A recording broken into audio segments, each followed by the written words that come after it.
wishing for much else. But when the week is done and payday comes, you can try to slow me down, but I keep going back to the wrong side of town. Good luck picking me up, save your prayers, I'll let you down. I can't stay away from the wrong side of town.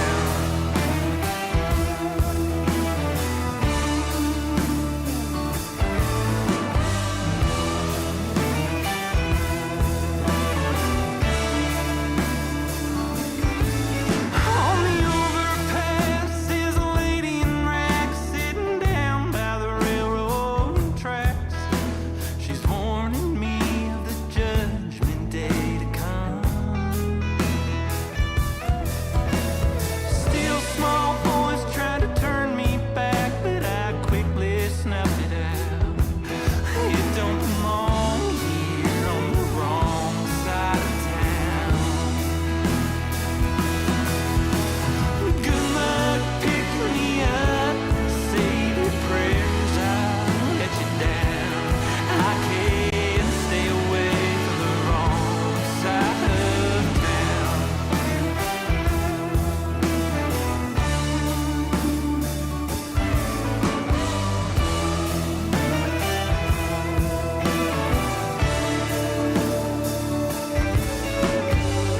And I can hear the full moon calling out. You can run, but not forever. I can hear the full moon calling out. You can run, but not forever.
Good luck picking me up, save your prayers, I'll let you down. I can't stay away from the wrong side of town.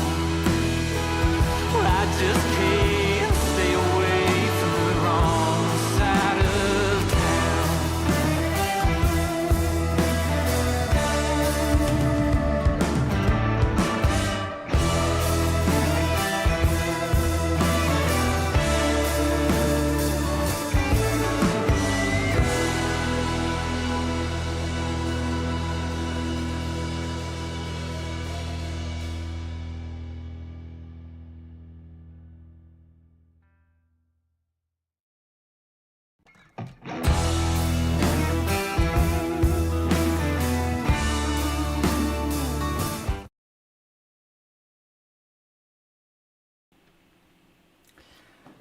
Good afternoon, everybody. We are back. It's been a few weeks of the jet action, and it's time to get back to DC-6. Today I will be looking at the radio navigation, the VOR, DME stations, and how to navigate with those. It's my first time doing that, so let me take off this weird frame here. Do you want to remove? Yes, there we go. So I will try to figure out how the radio navigation works and also try to figure out how we can get the gyropilot to manage the heading. I have a slight idea how it works, but I have actually never tried, and I have actually not flown the DC-6 since we had the last live stream with her. So we'll see how much I remember. But let's jump to the game. So today we also have Joao in the multiplayer joining us, and it's gonna be fun to see this multiplayer in action for the first time. Last time we tried it, but someone had, either me or Joao had different settings, so we couldn't actually, I couldn't see him, he could see us. But let's see if it works this time.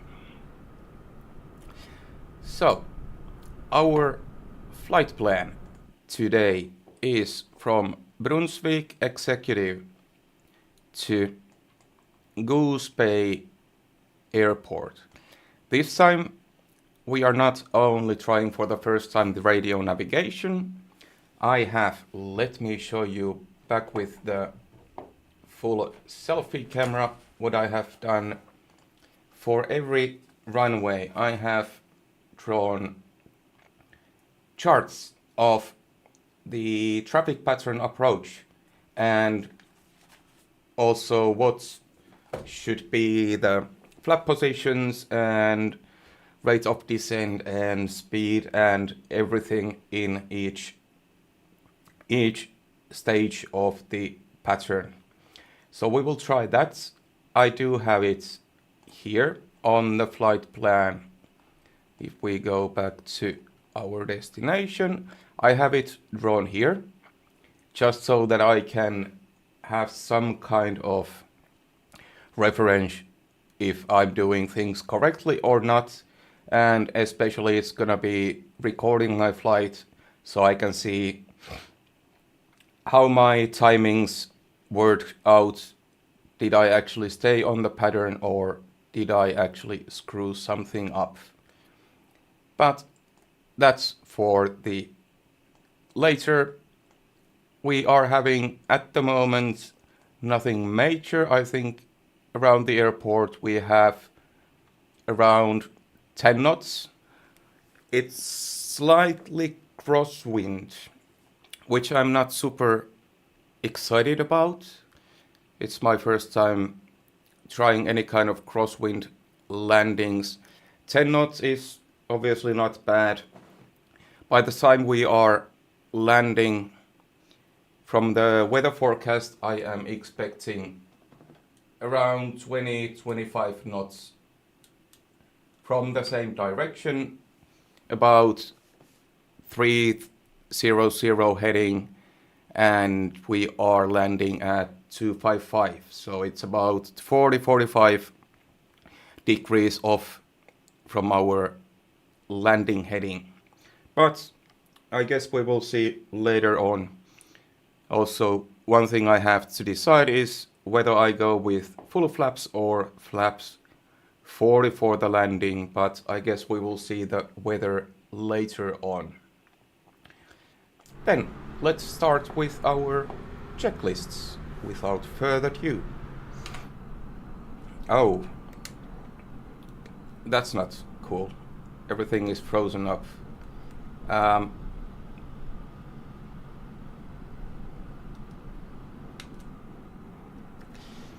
Let me just quickly restart so we can actually start with a bit cleaner aircraft and we don't have to wait on the ground for everything to clear up. So just a quick restart and we can start all over again.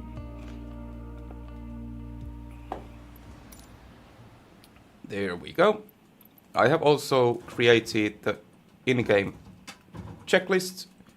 So we can follow that, and I don't need to jump around with the map and checklist and everything. So let's start.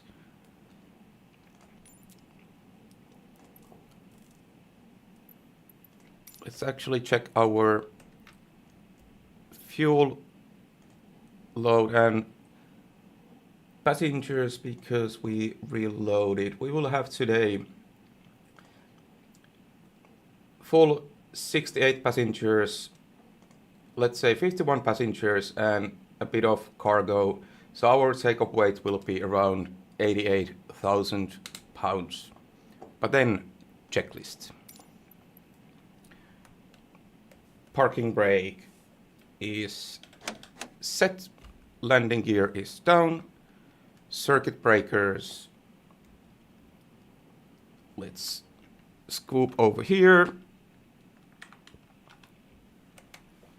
circuit breakers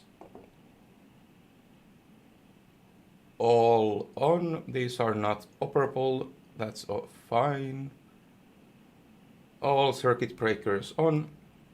Let's get back to our seat. Then I will need my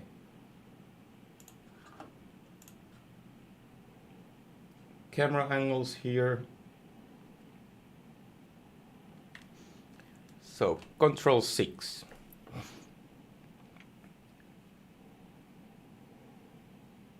Fuel booster pump circuit breakers all on and secured. Then battery ground power. I'm trying to remember the shortcuts, but I really can't.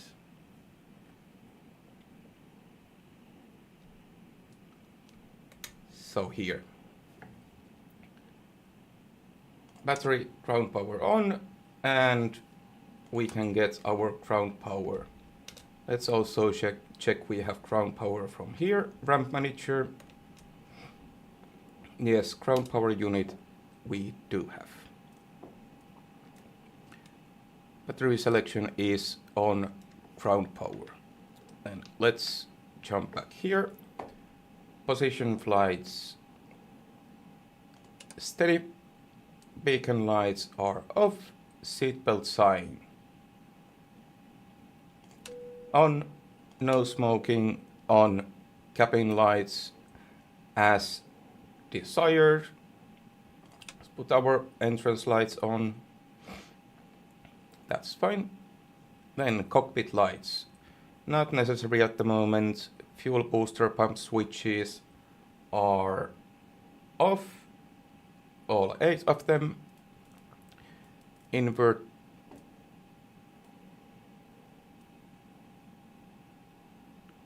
switches can go on.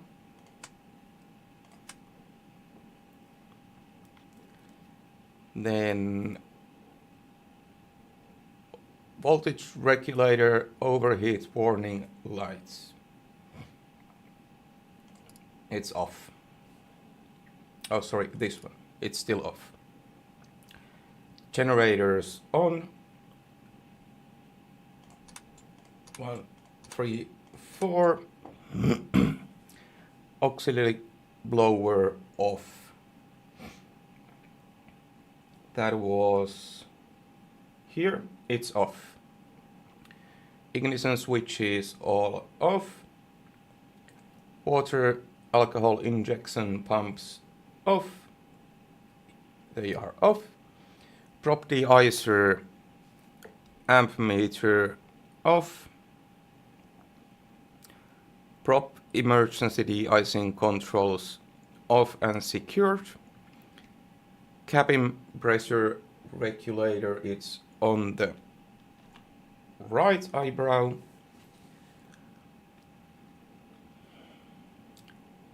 Set. This one. Here. No, this.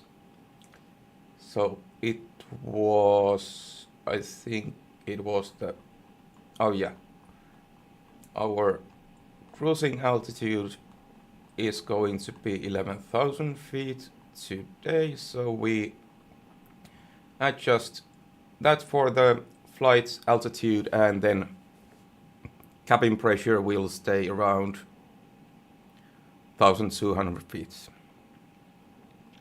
equivalent. Door warning lights off. They are off.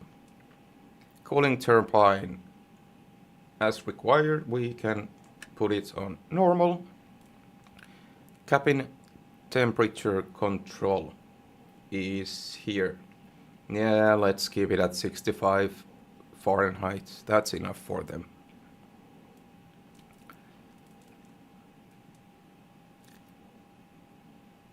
AC volt selector set to engine instruments. It is set. And DC voltage meter set to bus set. Bus voltage around 27 volts. Perfect. Then central eyebrow control 8. And engine superchargers are set to low. Cowl flaps can go to full open.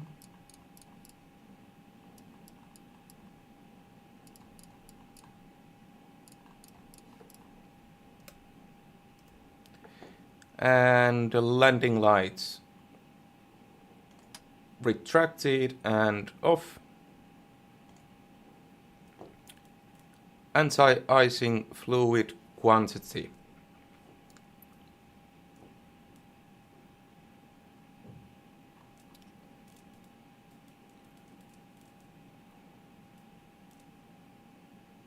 Check. Anti-icing fluid full. Oil quantity full, on almost full. We will actually refuel them in a second when we go to our EFB. Hydraulic fluid is full-ish. Heater fuel X-feed. Water alcohol quantity full. Fuel quantity. Let's jump into EFB now. This is kind of going to be interesting to get the eyes off the windshield. Let's see. So let's go to our fuel manager. Our block fuel is 9,570 pounds. And I want to try today the proper fuel management, which means we are taking off and landing with main tanks. And for the cruise, we are using the auxiliary tanks. So I will go for 12,000 just to make sure that... Oh, hello Dan. How are you? Everything good?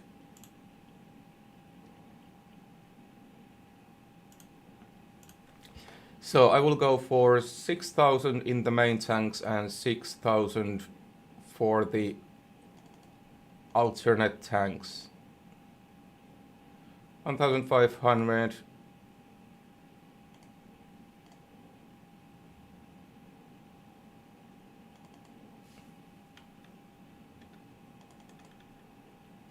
Can't I type in? No, I can't. Okay, then we just take the pre-selected. It's close enough. So that would be a bit over 6,000 in the main tanks, and same for the alternate tanks. Then we should be fine with that. Our takeoff weight would be around 88,000 pounds.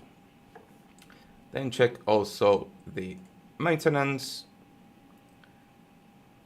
Let's do some maintenance for our engines, props. Then engine oil, let's top up, and let's top up water. Alcohol we haven't used. Oil quantity is full. Anti-icing is full. That should be it for the fuel load. Then let's check the quantities from here. So 1500 in each tank about. That should be 6000 plus 6000, so plenty for our flight today. So then we continue with the left eyebrow. Let me get a better view from here. So left eyebrow, heater fuel X feed normal. It is normal. Heater fuel ignition selector is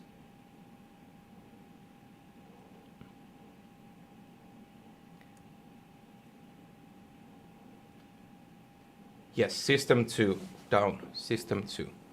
1, sorry, system number 1. Heater ignition selector down on dual. Cabin heater master on.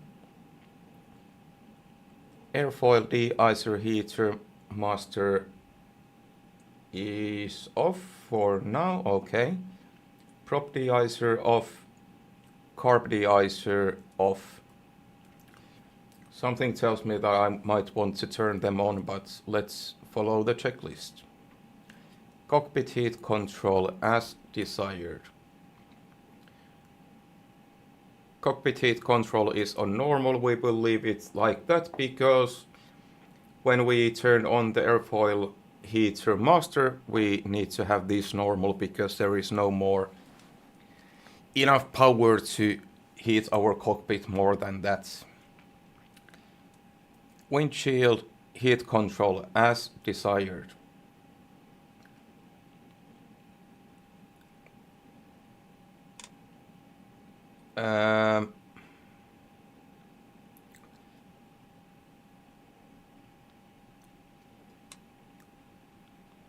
Which one? 0 to minus 40 or anti. Let's put anti-icing because it looks quite horrendous at the moment. Then fire detector system test. Now be prepared for loud voices.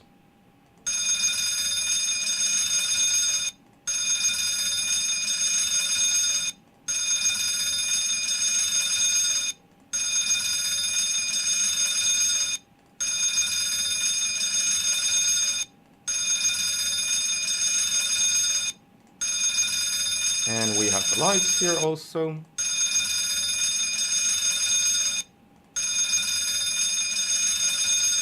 And last one, everything working. This is fire extinguisher valves and handles. Oh, it's these ones. Yes, they are all pushed in. Everything here, perfect.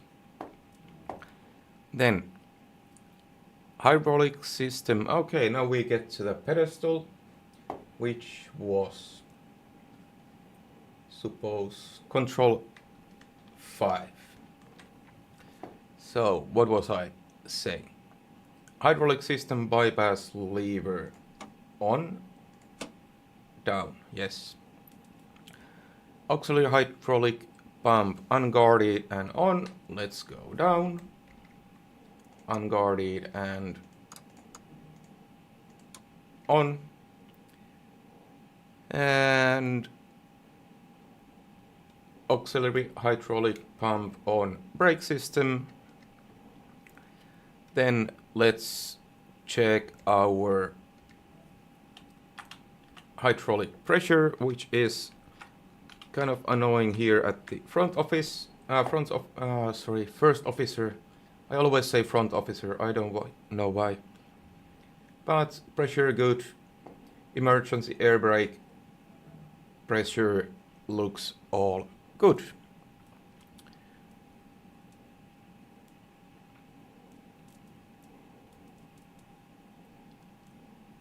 And then we go back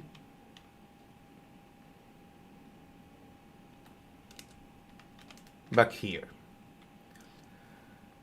Then auxiliary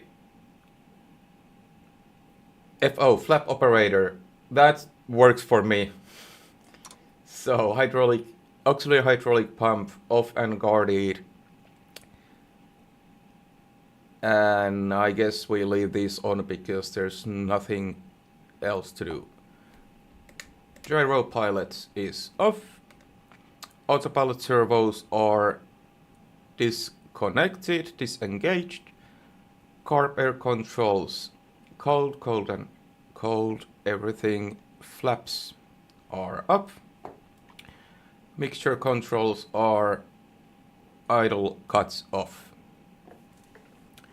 Trim tabs we will leave at neutral. Fuel tank selectors. This was control 3. Fuel tank selectors go for main for the takeoff. Crossfeed and auxiliary tank valves are off, yes.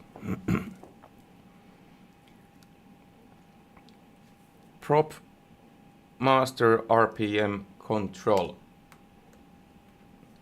At maximum RPM, throttles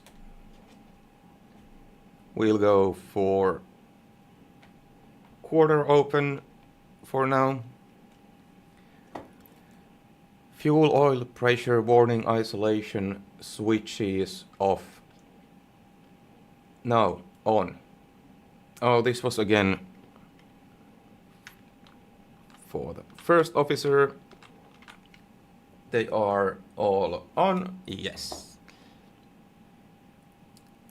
Landing gear down, 3 green lights. Before engine start, checklist complete. We will tick them off once we are cruising. I'm not using time for that now.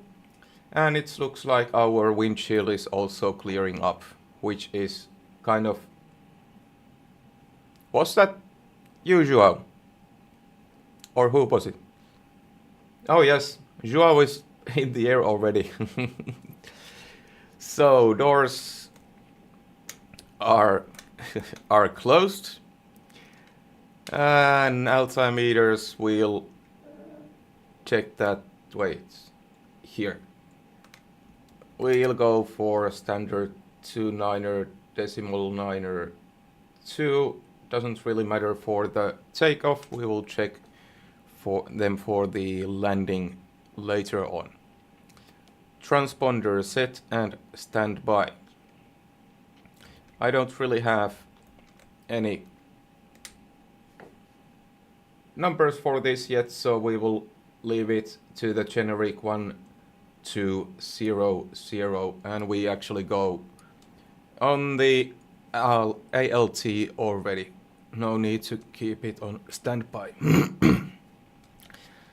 Then avionics, radios, GPS. Radios will turn on. Then our radio navigation. And this one, I don't actually know what this does. I have no idea. So we will just we'll be using the radio frequencies for our navigation. Then let's check if we can already tune to Oh, we are tuned for the ground, so that's fine by me. Then, okay, we don't have GPS. I don't like it. We do have another version with retrofitted GPS in the middle, but I don't want it. Not at the moment. Then we get ready for the engine start, so we go for beacon lights on, and we actually have one more thing here, which I'm not completely sure what it does, but it is called marker beacon, so we'll put that also on. Then we will start our engines in order 3, 4, 2, 1. So mixture controls. All of them can go already to auto reach. So we are not jumping back and forth. Then back to the overhead panel. So ignition switch both. First we start with engine number 3.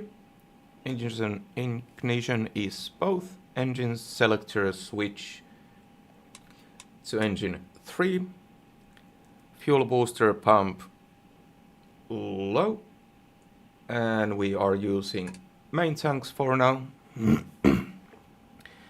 Then let's check our fuel pressure. We have nice fuel pressure here. Then we can start. So first starter, then ignition boost. We wait. I had somewhere, oh yeah, 12 blades, then ignition boost, then primer. Let's go. 3, 6, 9, 12. And our engine is running. Let's double check our oil pressure. We have positive oil pressure, perfect. Then we don't adjust the throttles yet. We will go on with starting all the engines so we can actually take off soon. Then again, mixture is auto reach. Ignition switch both. Engine selector 4, fuel booster pump low. Check fuel pressure. Yes, we have positive fuel pressure. Then again, 12 blades, then booster and primer. 3, 6, 9, 12.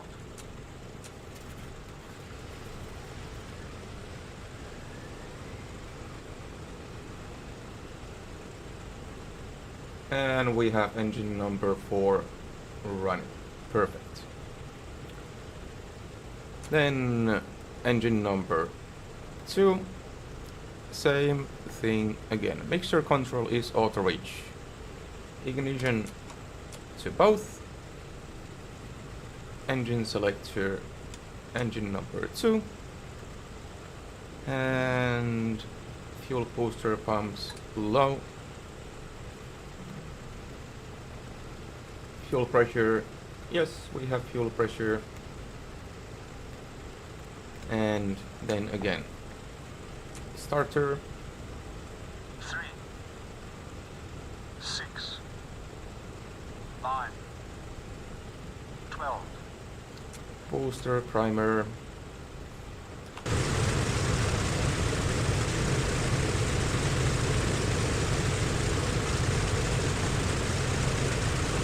And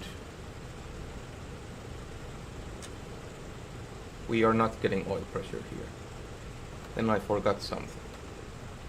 Let me then double check our mixture controls. All okay. let's check. Fuel tank selector, that's okay. Then we will try again.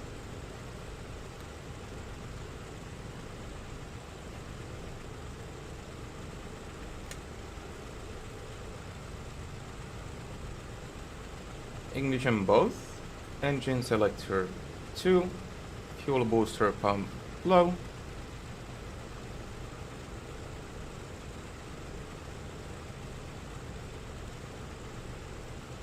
Let's try again. 3, 6, 9, 12.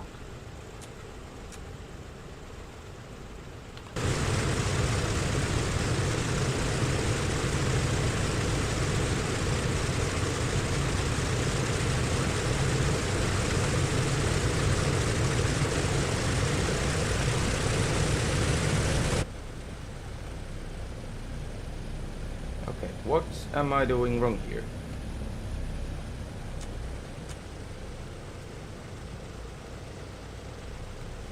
Any ideas?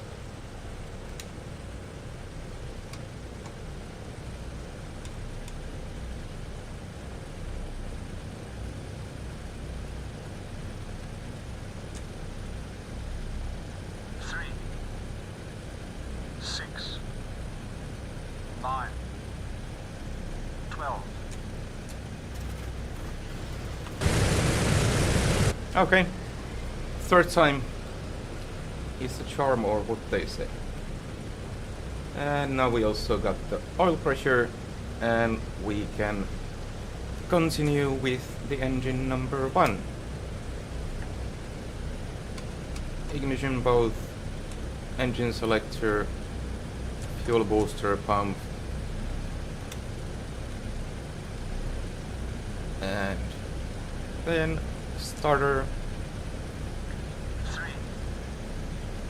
6, 9, 12.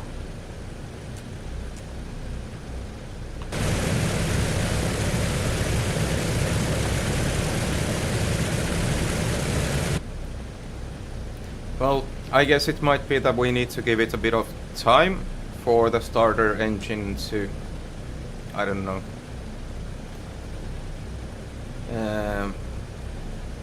reset before we start the next engine. I guess I'm just trying to be too quick.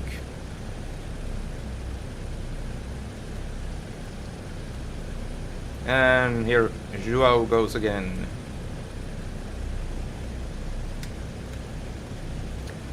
Let's try again.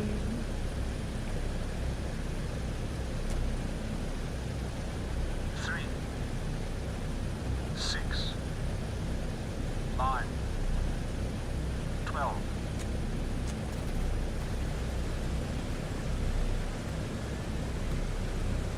And we have all our engines running.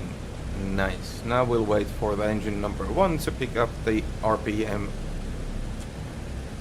And then we will adjust to 1000 RPM.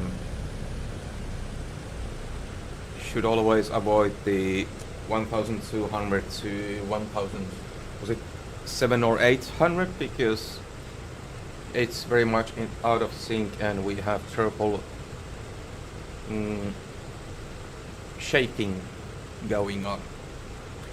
So, oil pressure checked, throttle adjusted, ignition booster switch is reset, primer reset, and starter reset.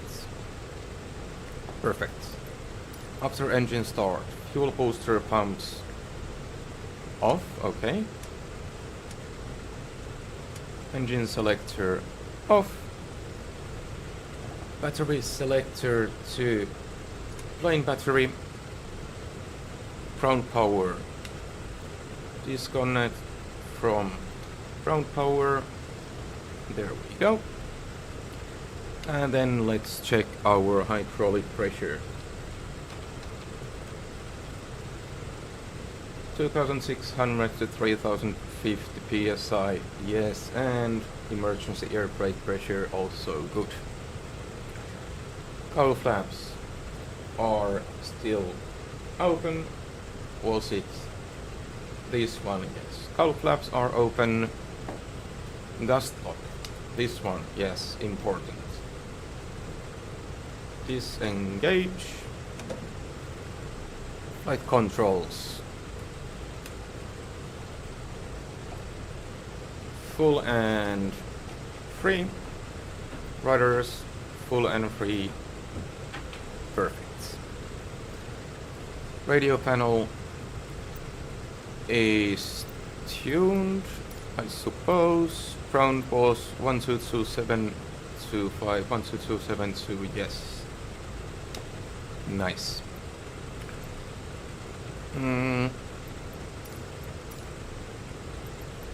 I guess we could also tune our first headings already now. So our first VOR is at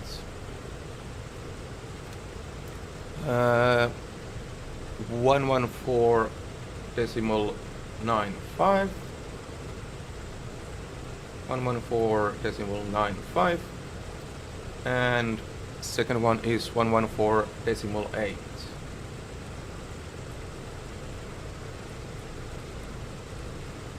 114.95 and 114.8. That is set. Then fuel booster pumps. Oh, this one we done already. We are actually doing the engine run up already here in the parking before we taxi. Parking brake is on.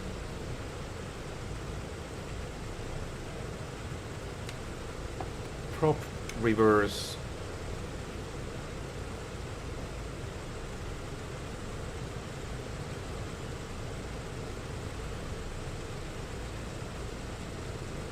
Okay, I can't operate that one.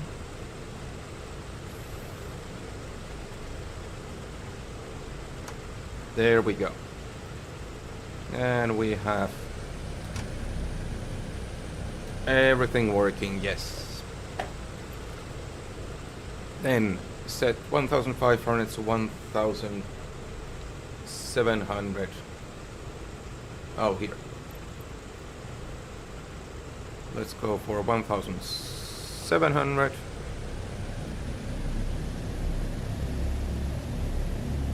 So we are not shaking too much.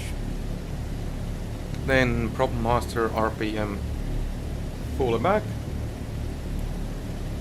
Check RPM 1250. Yes. Then standard propeller.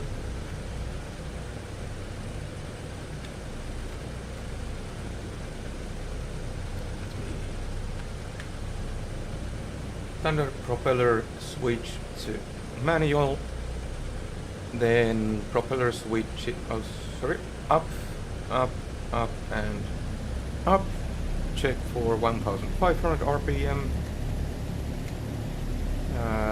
Here, yes, 1500. Then manual prop pitch down. Check for... Oh, that's reacting very slowly.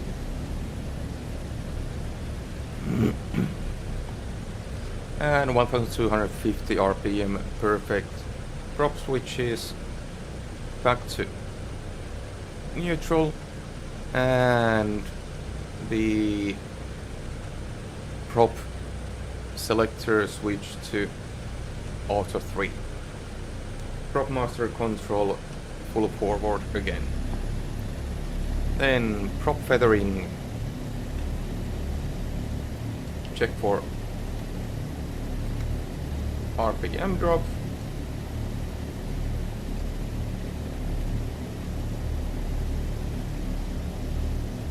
Oh yeah, of course it was pressing. Yeah, RPM drop verified.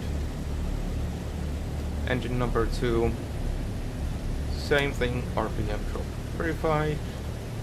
engine 3 feathering, engine drop, RPM drop verified, and engine number 4 RPM drop verified. There we go. Feathering working. Then manifold pressure. Set field parametry. It's around 30 inches mercury. Let's go for that. There we go. And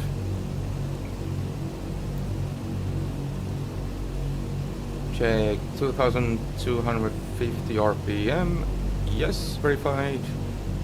PMEP around 140. Close enough. Fuel flow 600 pounds an hour. Where was that? Here. Yes, 600 pounds per hour. Oh yeah, now Joao is here. Superchargers. What's these? Here.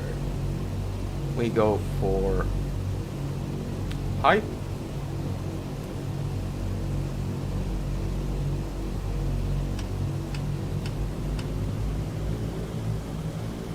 We have about 10 inches mercury increase in the manifold pressure, and we go back to low, and we are back to 30 inches mercury. Then magnetos. Check for RPM drop. Magnetos. Oh. Right. We have, yes, about 100 RPM drop. Back to both. We are back to where we started, and magneto to left. Same thing, 100 RPM drop. Back to both. And then engine number 2 and 4. Same thing, RPM drop. Back to both. Back to where we started, and magnetos to right. And we again have 100 RPM drop, and back to both. Magneto check done. Then water alcohol injection system on. This was here. And where was it? Here. Water pressure check. This is here, I suppose. Fuel pressure, fuel, free air. Here, water pressure. Yes, we do have pressure. And water injection system off. Then we check our fuel and oil pressure. Oil pressure on the green, fuel pressure below the red line. Yes. Cylinder head and oil temperatures. Oil temperature on the green. Cylinder head temperature is where? Oil pressure, oil temperature, carb air, fuel pressure.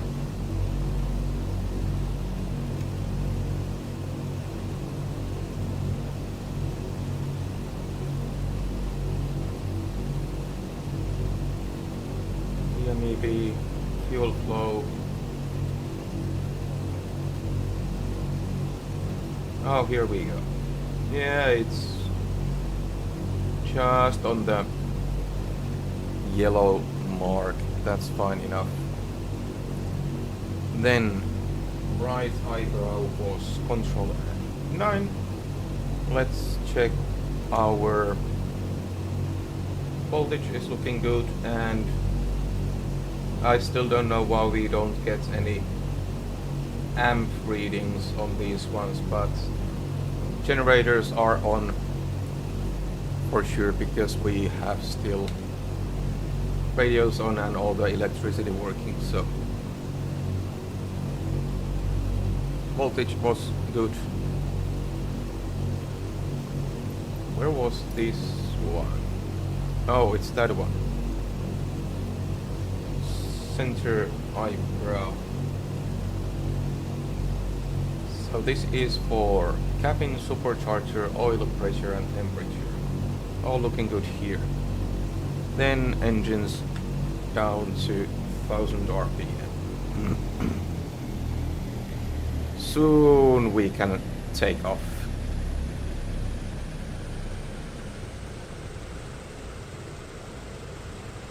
There we go, 1000 RPM. Then this was it center eyebrow? Pitot and air scoop heat amperage.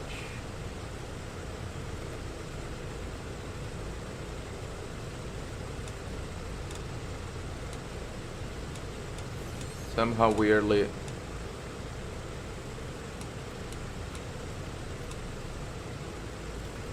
again here same thing, I'm not getting any amp readings, but we hope it's all working as supposed to be. Proper de-icing system amperage, that is here. Again, no readings here, but it should all be alright. Well, let's hope it's alright. Then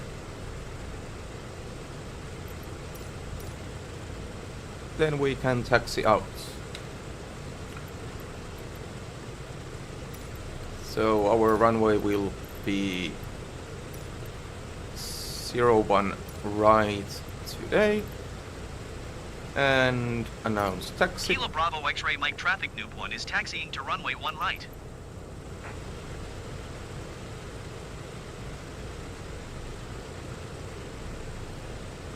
Oh, okay, I guess we just go then. Then parking brake off and let's go.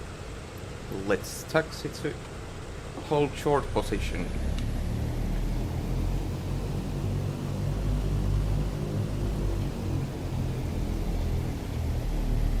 That's right, this way. That's actually runway that is not in use at one of those, but we'll go anyways this way.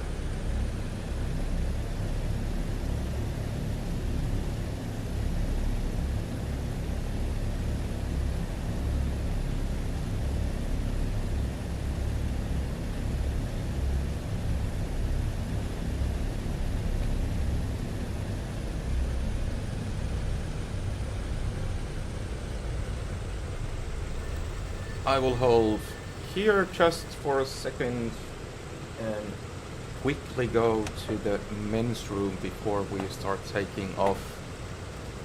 Just a second.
So let's continue our taxi.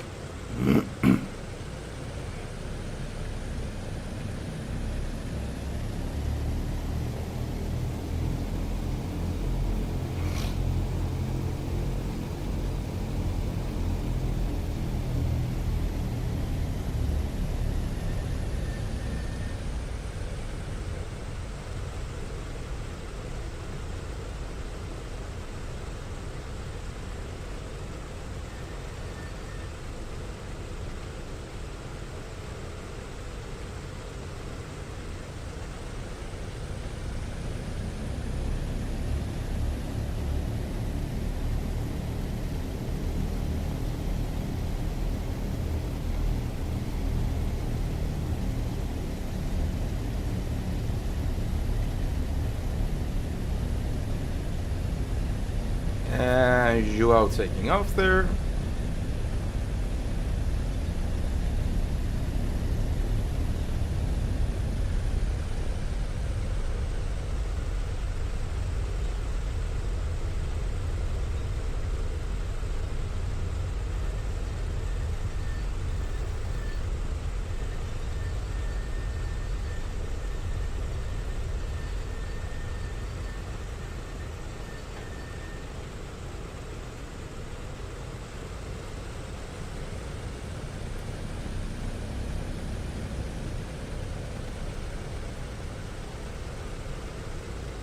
And let's hold short here and get Kilo our Bravo X-ray Mike traffic Noob 1 taking off runway 1 right departing straight out.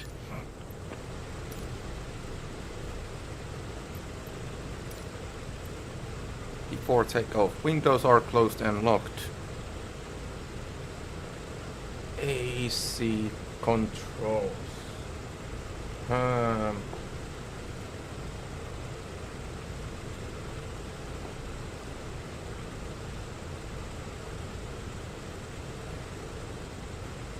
Well, that should be all set.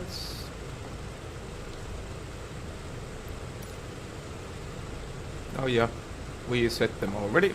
They are set. Cooling turbine is normal. Cabin pressure regulator already set.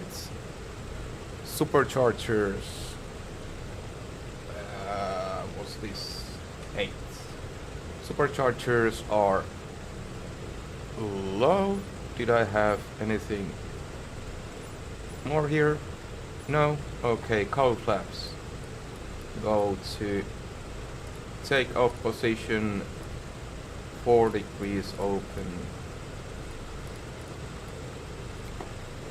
Landing lights extended and on. Bit of heat. Suppose this was here.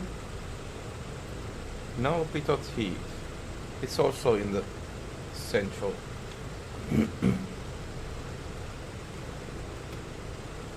Oh, it's here. On. And now we get the amperage. Right, okay. Perfect. Position lights flashing. Auto feather can stay off. Fuel booster. Where was it?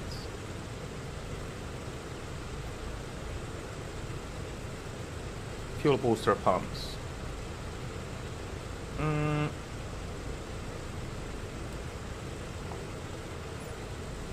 On if temperature over 23 Celsius. Okay, I guess we nah, we go for booster pumps low. And let me get rid of the flashing lights there. Propeller de-icer here. So now we go with prop de-icer on, carb de-icer on, And we also put the airfoil heater muster on. Mixture controls are auto reach already. Windshield heating is on. Then prop master fully forward. Mixture controls auto reach, flaps to 20.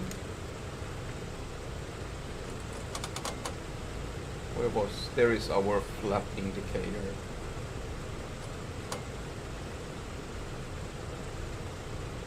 Flaps 20.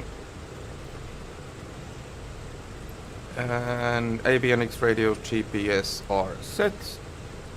No GPS for us. Altimeter checked. Gyropilots can go on since it's not connected to anything. Then let's double check our engine instruments. All temperatures except carb temp looking good. We will go for the carb air heater when we are climbing, but we will take off while they are off to get the full power. Water injection on if cross weight about 87,600. We are right about there, but I think we can take off without. We should have enough runway. Transponder, I don't think we have anything here about that one, no, so we leave the transponder to 1200. Perfect. Then I have my handwritten notes for the takeoff power settings and everything, so I will have it here. And we can get rid of this one. And announce takeoff.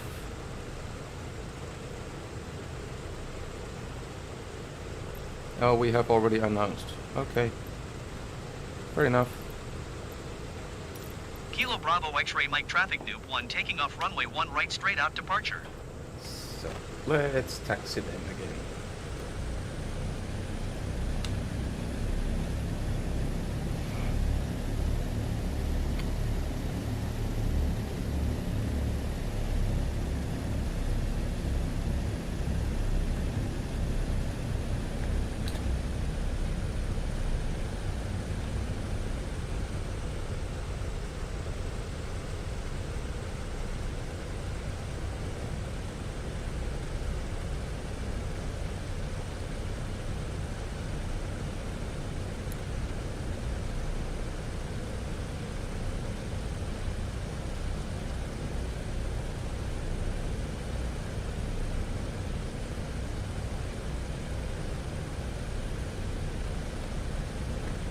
There we go, let's brake here. And I will check the takeoff powers. Takeoff manifold pressure 53 to 55, RPMs 2700, BMEPs should be around 215.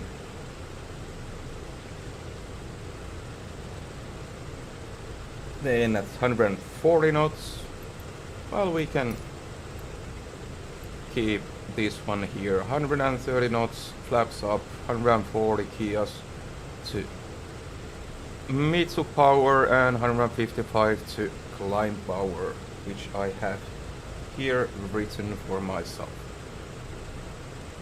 And let's take off. 55. Oh, Joao, don't scare me like that.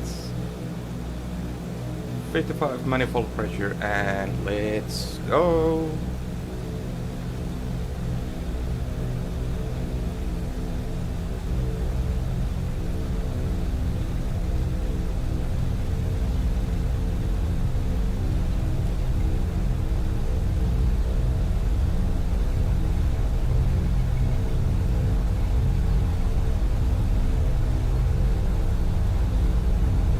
Not really the center line, but...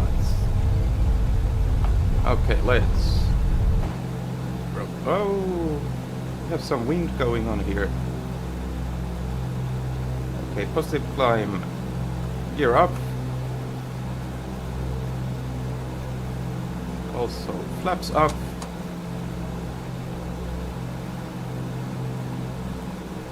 And 40, 44, 45 manifold pressure. There we go. Now we have meter power, and we already see the pointer here for our first VOR station on the gauge here.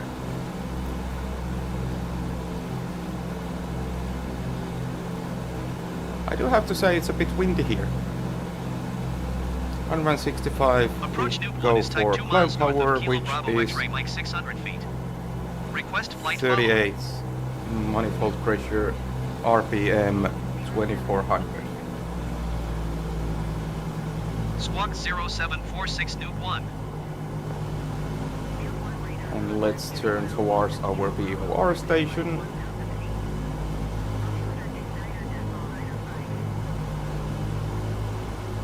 Roger Nuke 1. There we go. A bit too much.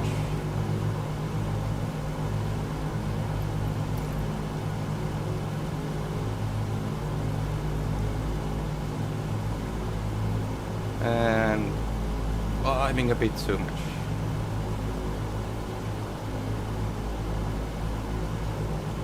Not the nicest weather to fly. PMEP should be 177. Yes, it's close enough.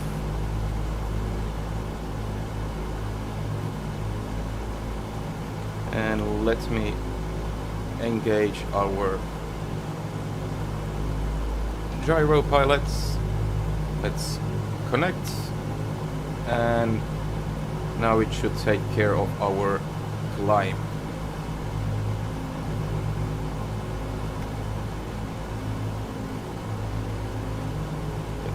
Climb just a bit,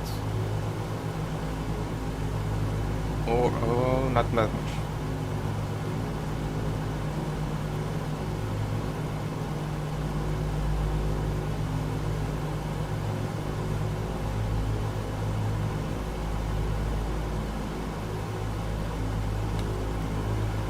So now we can see that we are heading towards our VOR station, and I assume that once we are on top of it or slightly past it, this arrow should be changing direction, which is our indication of getting the next heading. Let's also turn this one. So we are 19 nautical miles away from the VOR station. VOR DME. About 7 minutes to go.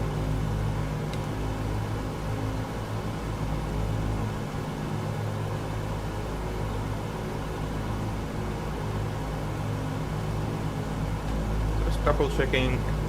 2400 RPM. Manifold pressure about 30. We could increase throttle speed. We are using the manifold pressure while we are climbing, so let's maintain it at 38 for the climb and give our PMEP around 108. Yeah, we are.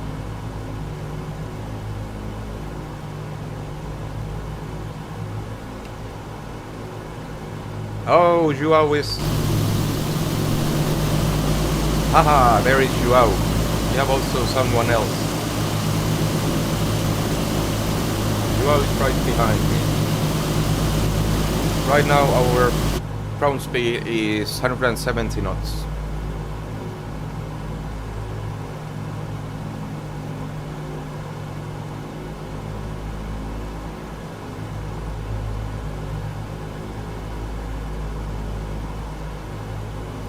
I really hope we are not doing a visual approach in this weather or this cloudy. I hope.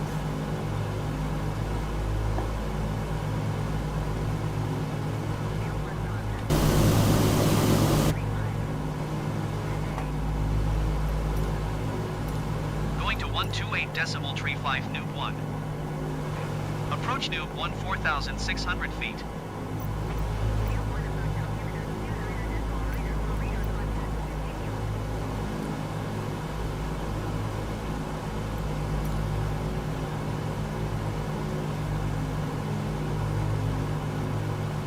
Okay, let's check the car temperatures. Our heading should be now heading 30, which it is, but I think we have so much wind that we are actually deviating quite a bit, but this makes me wondering because it's on the right.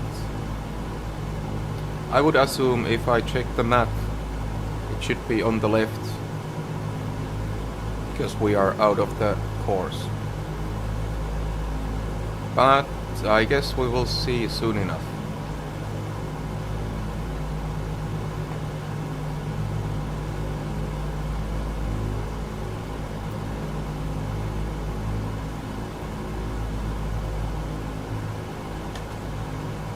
So let me tick our checklist items from here. Tick, tick, tick.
And let's check the temperatures, cylinder head.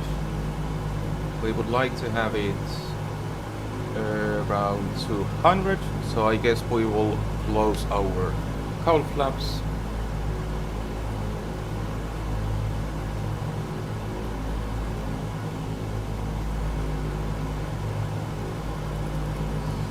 Close them.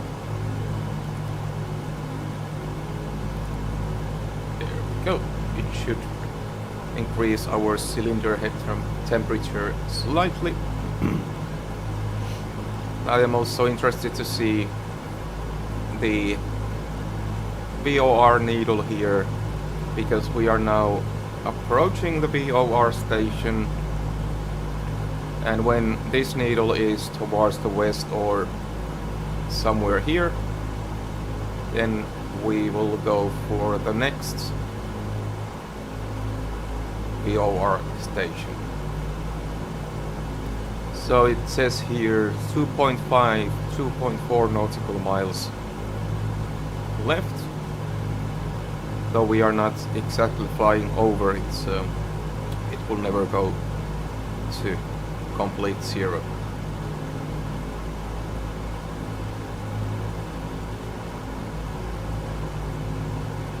And now we are seeing the needle over here.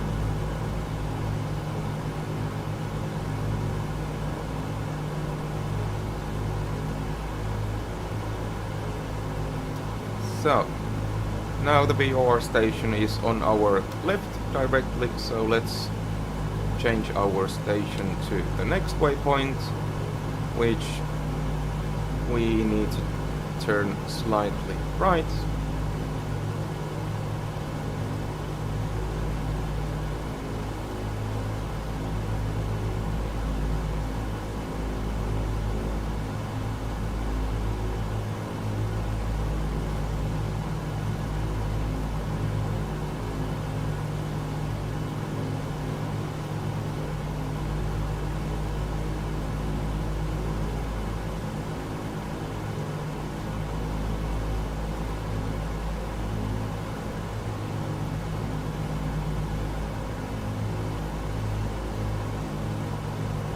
And now we are heading towards the VOR station. Okay. Straight. Okay. A bit too much.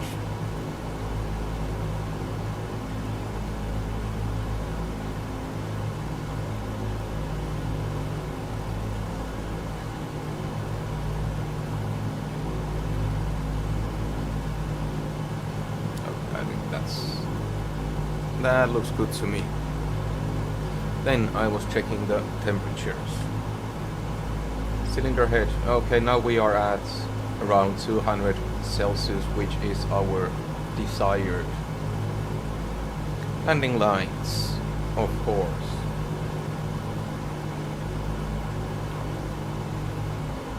Off and retracted. Altimeter is on standard. Seatbelt sign off. No smoking sign we will leave off. In the original checklist it was actually that no smoking sign should be turned off, but obviously we will keep it on for now. Fuel booster pumps on if on for takeoff. On if altitude over 10,000 we will leave them on low. Anti-ice we have already done. Then carb air, let me just tick this already. Carb air temperature controls. Let's see our car temperature. That's way too low, so we need to have the carb air more on hot. Is that enough?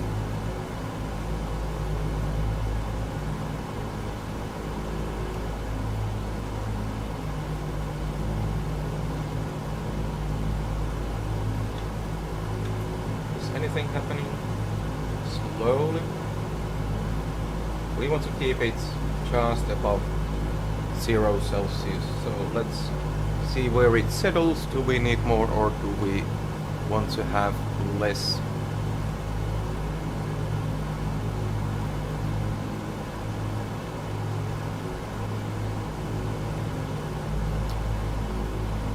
Yeah, I guess we can decrease a bit, have it just over 0 Celsius.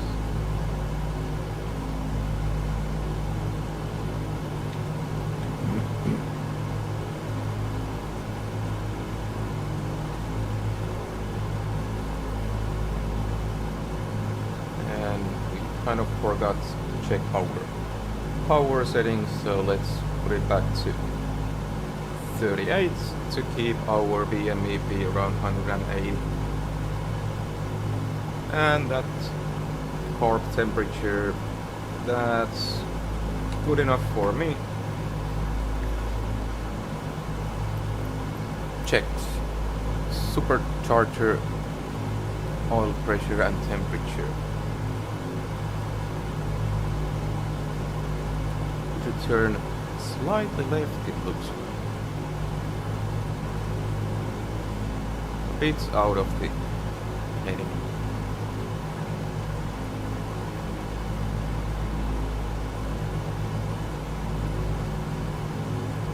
Okay, that's better.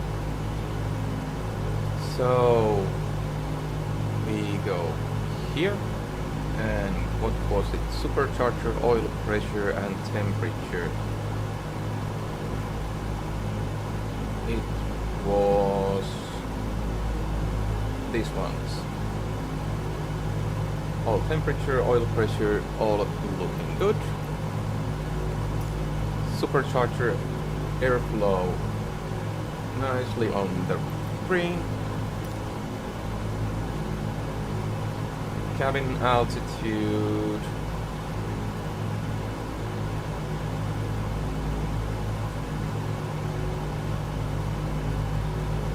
Rate of climb, yeah. And it is set here for the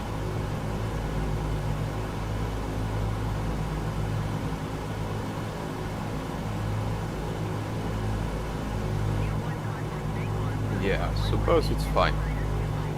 Not really sure at the moment what to check there. Going to 118.925 Supercharger, we will not need. We are Bangor approach new leveling off at 11,900 feet. 11,000 feet, so we won't need extra power, and soon we are at 11,000.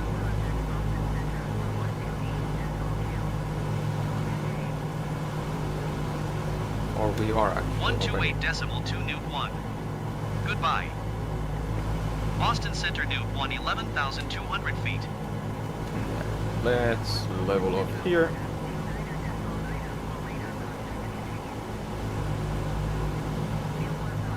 And hold altitude. Going to 118.925 Let's Nuke go 1. down just a bit. Bangor approach Nuke 1 11,300 feet.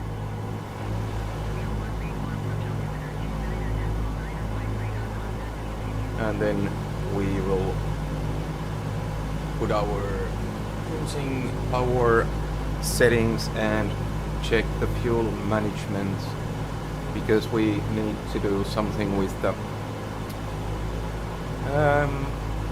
fuel booster pumps before we touch any of the fuel tank selectors. So we will check that in a second. Just going down to 11,000 and keep that.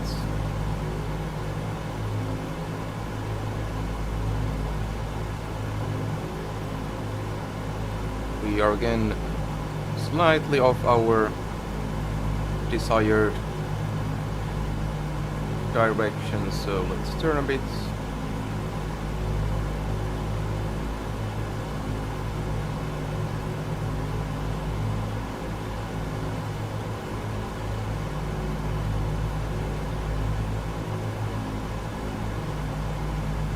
And that's close enough to 11,000. Then first we go for mixture auto lean. There we go. Cruise power is, let me double check. RPM go to 2,200. There we go. Then,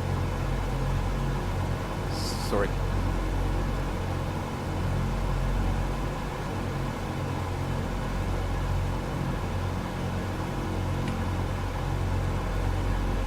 Then we adjust our throttles so that our BME be around 155. That's perfect. So there is our cruising power, oil temperature looking good, carb air temperature alright, cylinder head temperature is at 200 degrees, exactly what is desired. So mixture is auto lean, cruise power, cowl flaps are closed to keep our cylinder head temperature. Oh, by the way, You can see it's my first time with radio navigation. 117.9 is our next heading. 117.9.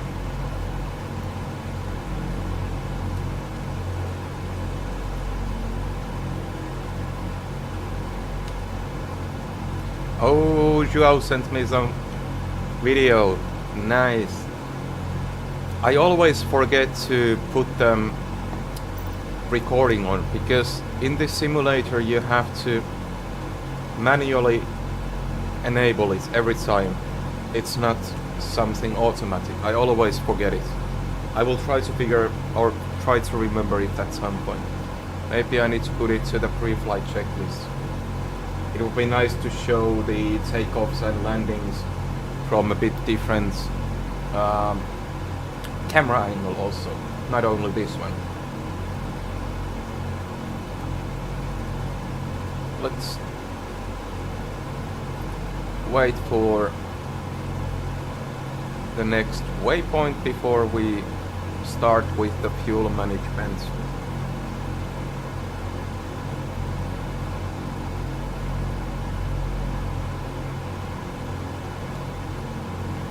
So we had 1,500 pounds. We actually used quite a bit of fuel for the takeoff and climb. It always amazes me how much she actually uses fuel only for the takeoff and climb. And then in the cruise it's peanuts. Okay, now we see again 4.7 nautical miles away from the VOR, and soon this will be turning again, and then we will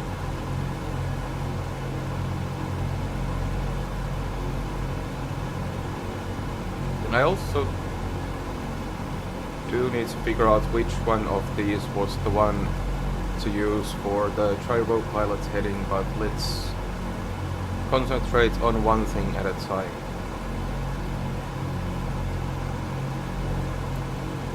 Okay, so now we are passing the VOR station.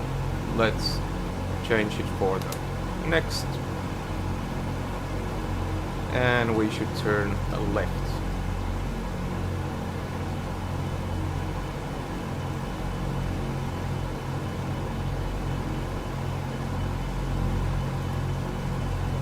What is the vice marker beacon? So am I supposed to keep it off, or what does the red light mean? I have no idea. Well, it is on for now. Or is this traffic or something? Might be.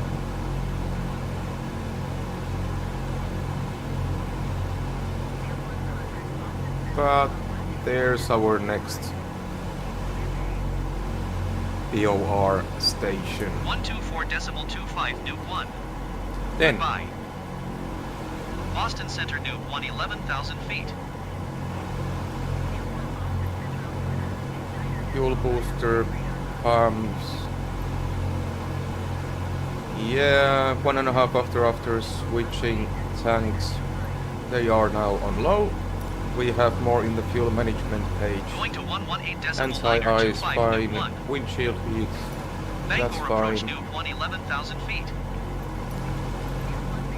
Hydraulic system bypass lever off. Up.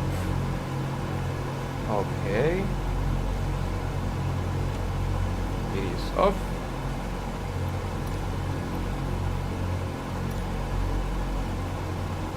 And no, we are not touching that one now.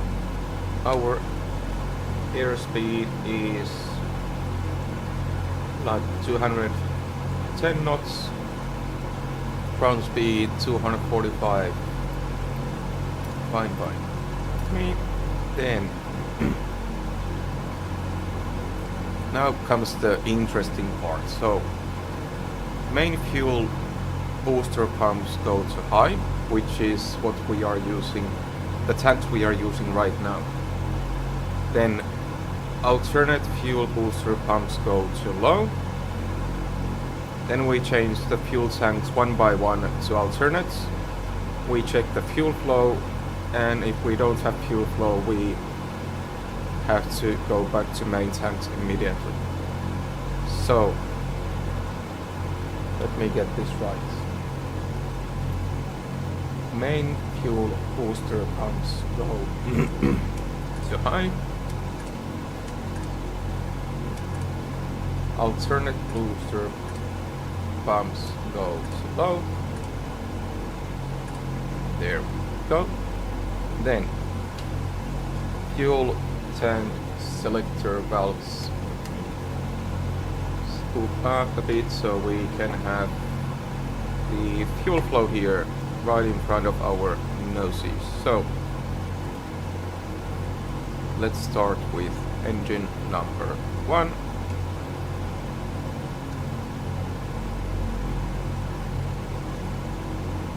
We have fuel flow, okay. Number 2. We have fuel flow. Engine number 3. We have fuel flow. And engine number 4, we have fuel flow. Perfect. Then main fuel booster pumps off.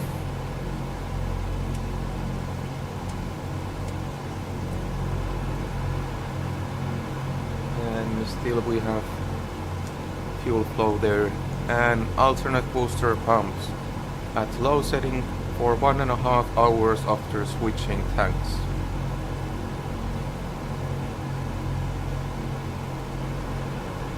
Then we just leave them on, I suppose.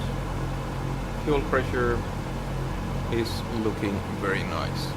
Okay, that's about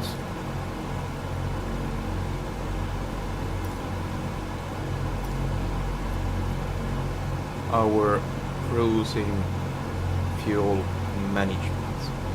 Then we need to monitor our fuel quantity.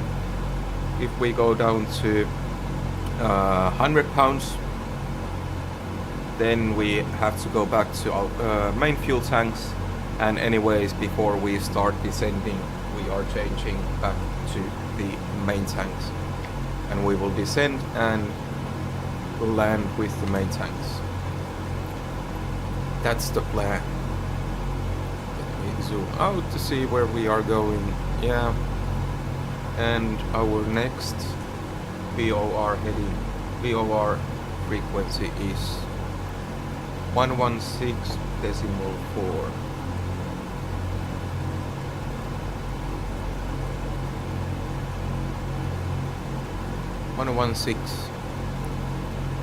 .4.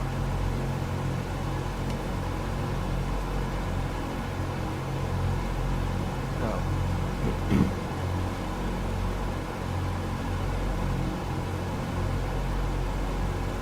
so our heading at the moment, well, it should be 038. So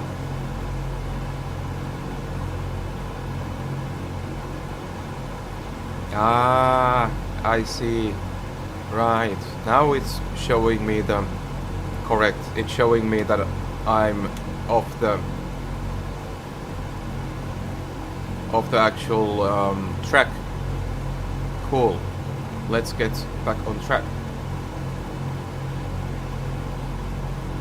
And then I will try the gyropilot's heading thing also. Does something happen if I now turn it to locator? No, nothing is happening here. Going to 124.25 Newt 1. Fair enough. Boston Center Newt 1, Let's 11,000 anyways feet. get back on track, and then turn again right to head out towards our VOR station.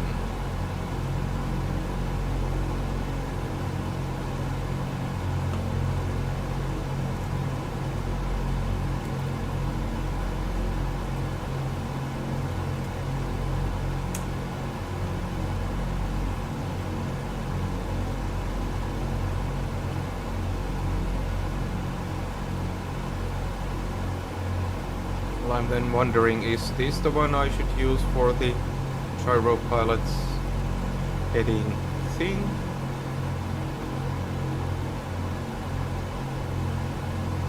.038.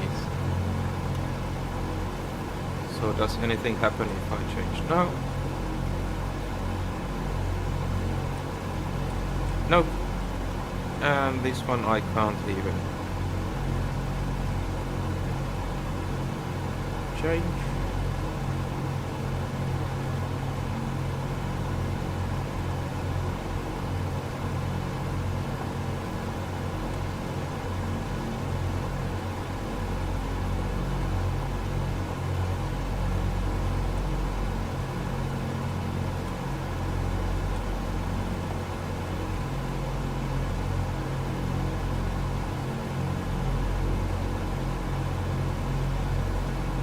Hmm.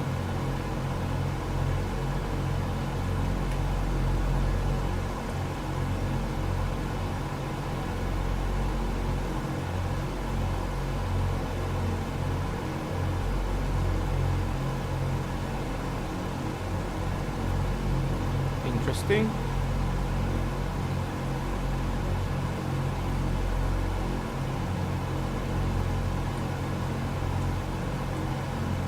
Well, at least I am following our VOR stations, and I finally figured out how to use this one. I might need to watch a tutorial for the automatic heading thing.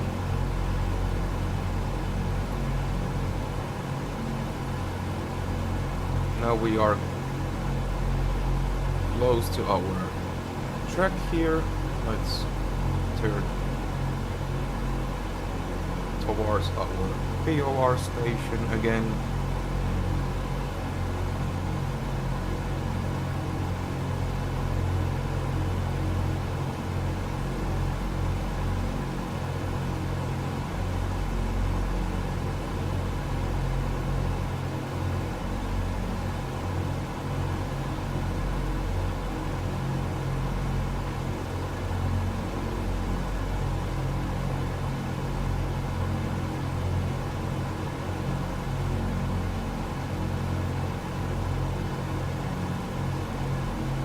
Okay, let's prepare next one.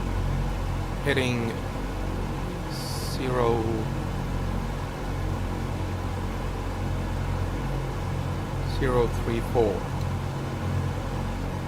Let's adjust that one here already. Should be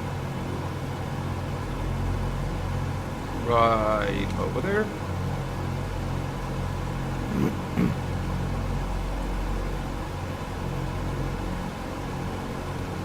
And 5.6 nautical miles from the next VOR.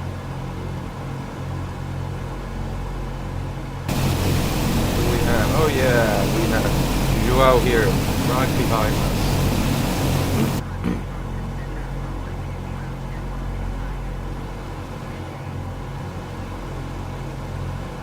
120.25 Newt 1. Goodbye. Boston Center Newt 1 11,000 feet.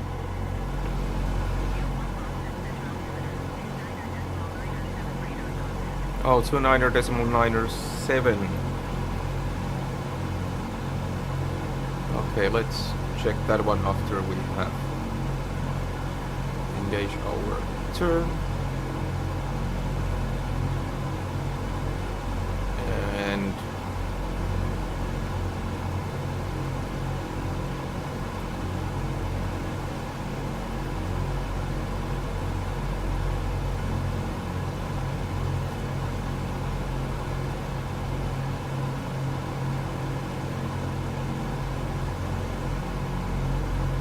now we are at the station. Let's change again and turn slightly towards left.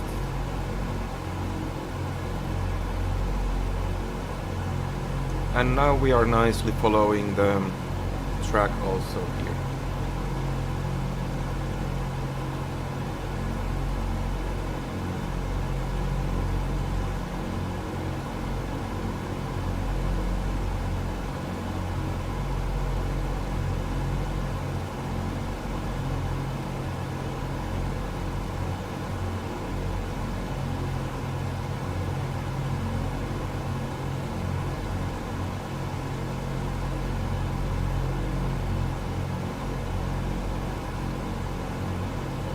And looks like we turned a bit too much again.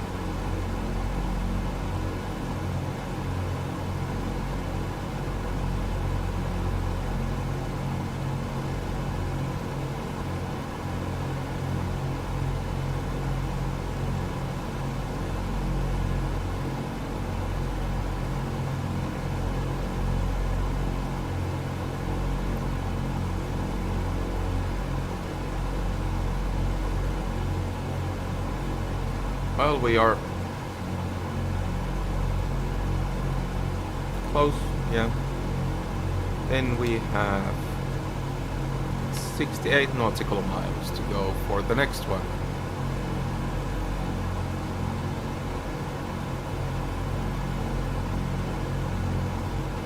Yeah. And the frequency is 117.7.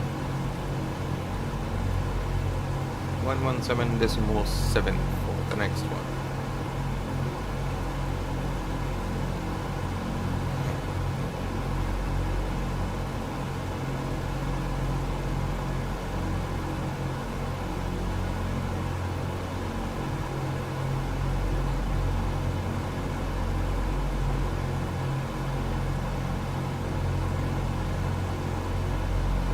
Joao, can you hear me in Discord?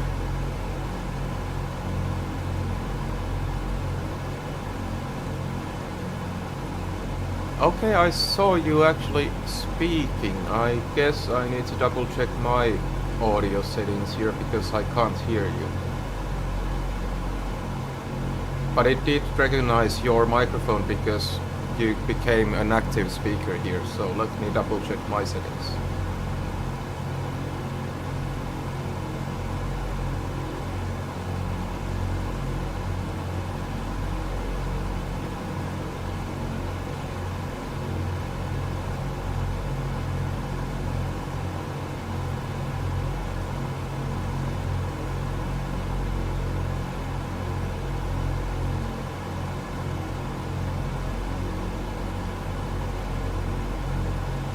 Can you try again, Joao?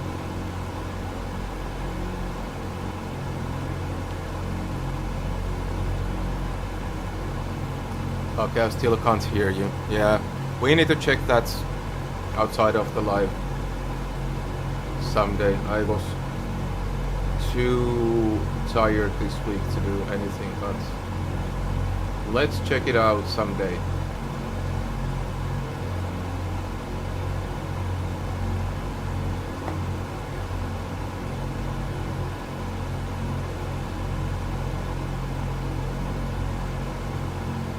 Can you actually try again? Because I think I heard something, but very, very, very quiet.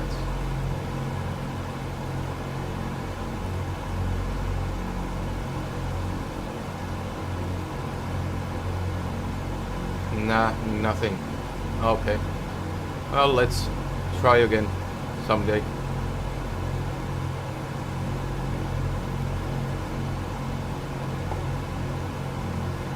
Yeah, it would be fun to get the Discord working, especially for these occasions when Joao is flying with me.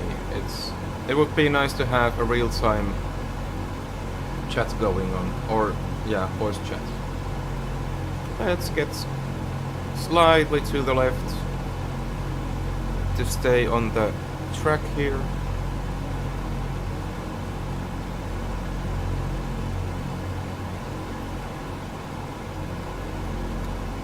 Oh, it looks like our co-pilot first officer has put our transponder settings.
Oh yeah, now I can hear you.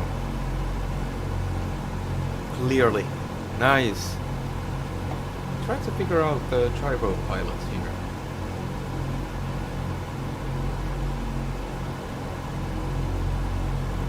Oh yes, I can. Yeah, amazing. But the gyropilot is still a mystery for me. Okay. Perfect.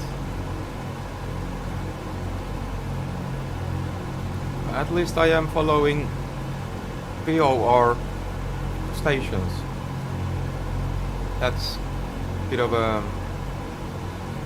improvement.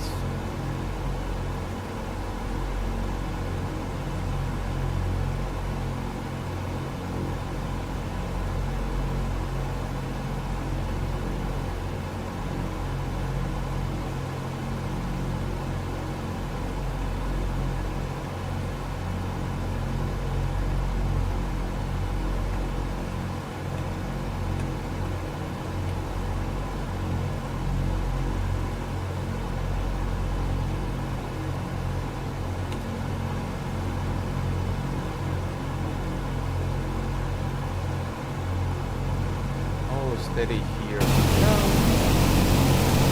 And there we go out.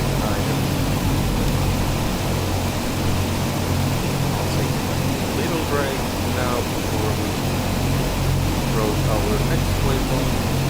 Yeah. That's good.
And I am back.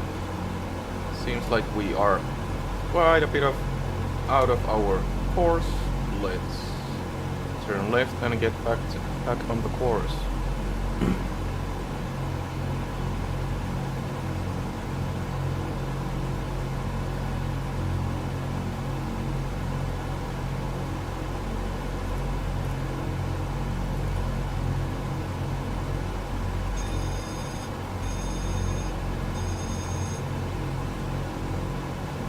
Okay, I think I just disengaged my autopilot.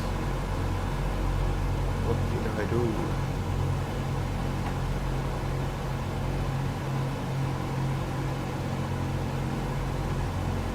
Oh yes, I can hear you.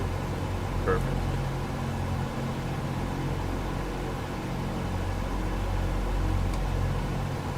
Okay, let's engage autopilot again. Should be fine now.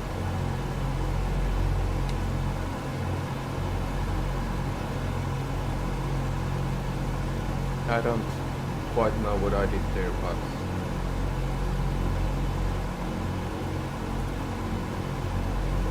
well, at least it's working now.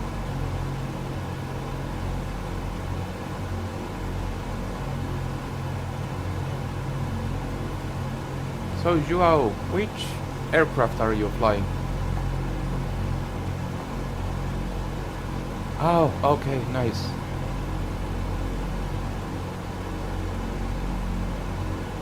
Oh, yeah.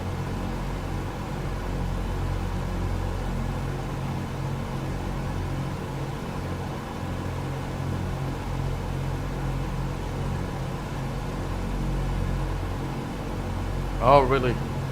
Oh, damn.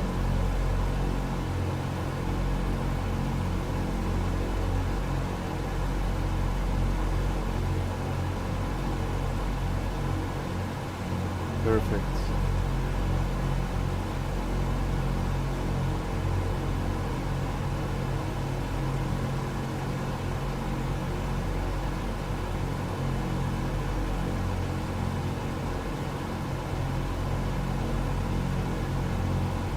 Seems that I couldn't get the Discord working on the streaming software yet, but that's probably something I need to figure out myself. Well, yeah, at least the sound is working now. Oh, now it's working. Nice. Now I have also audio from Discord. Might be that I have to disconnect and connect it every time I close the Discord. Happens also with my microphone, same thing. Doing weird things.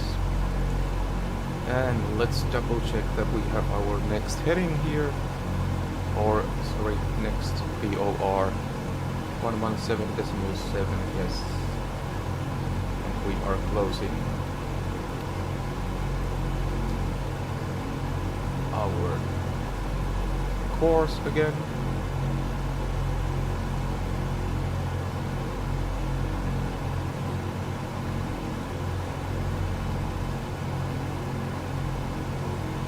Our fuel quantity look 1,250 pounds per tank. That's plenty.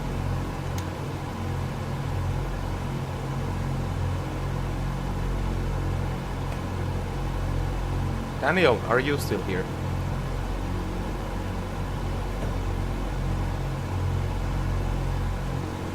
You need to join the Discord also next time. And we need to get you a computer that runs 2020 so you can join our flights. Or you need to get the computer, not us.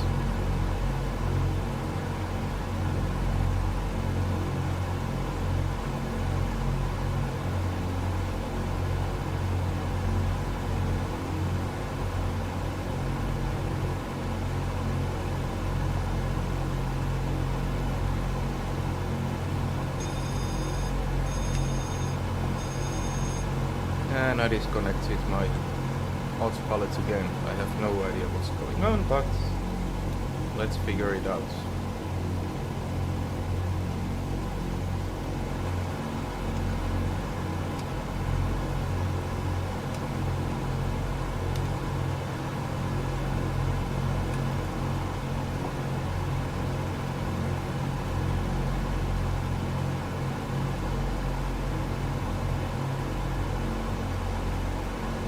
And our next VOR and heading 019.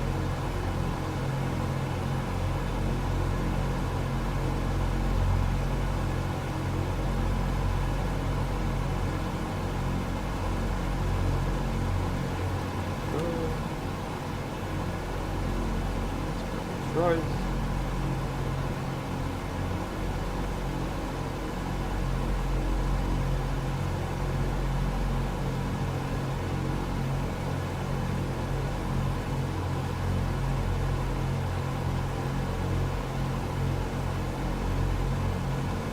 I guess Daniel is filming or doing something else.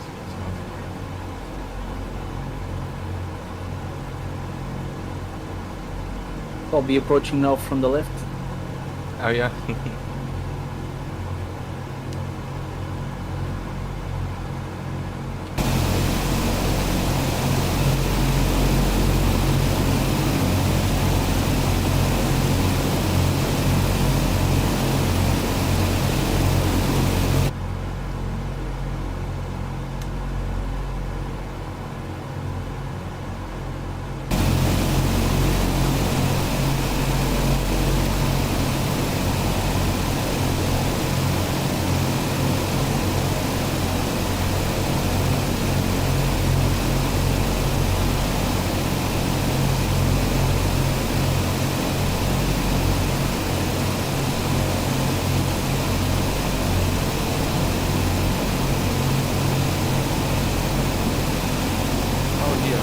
Altimeter of 29907. Let me double check what I have here.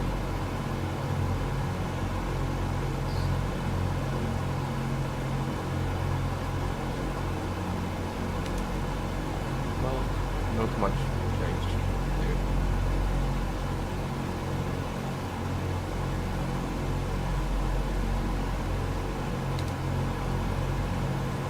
Just in case your altitude wasn't not correct, was the altimeter. Yeah.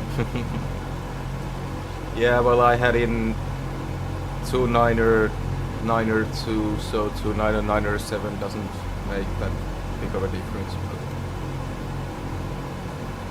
So, what is my next VOR frequency? 114.5.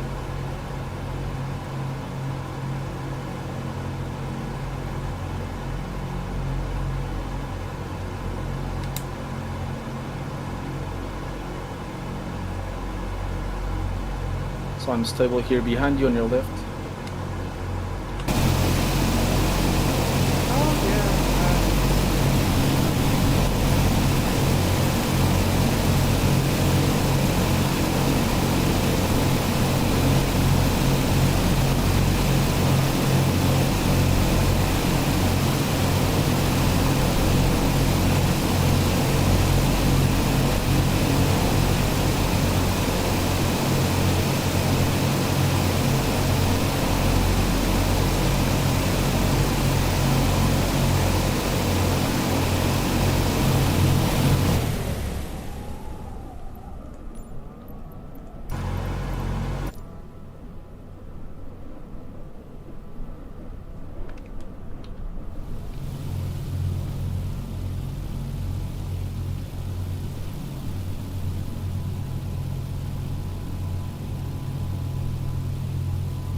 my next waypoint is still VOR PME. But then I chose, out of curiosity, a station that is only DME and not VOR. I want to see if that gives me any direction or is it only the distance with the DME. The DME is only distance. Okay, that's what I kind of understood, but anyways, it's directly on the way towards my final VOR station, which is at the airport, so it doesn't really make any difference, but I just wanted to see if it gives me any direction. But then I guess I understood correct, that's all.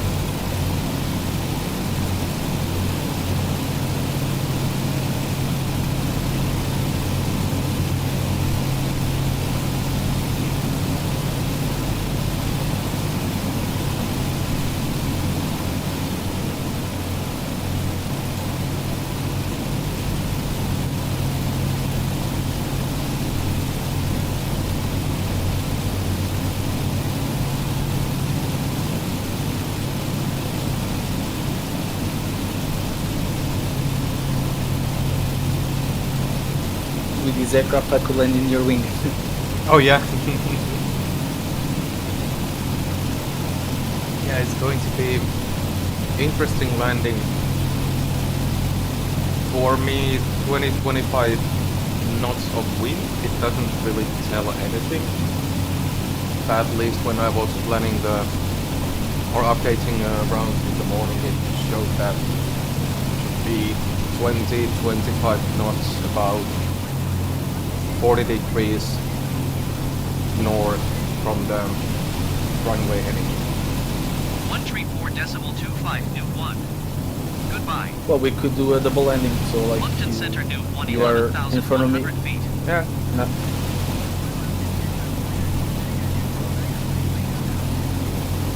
But yeah, I'm gonna do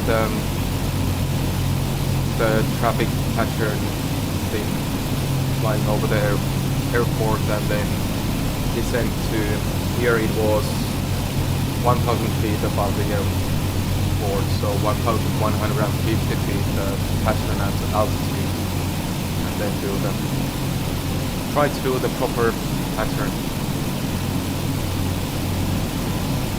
The whole flight I've been flying manually. Oh yeah.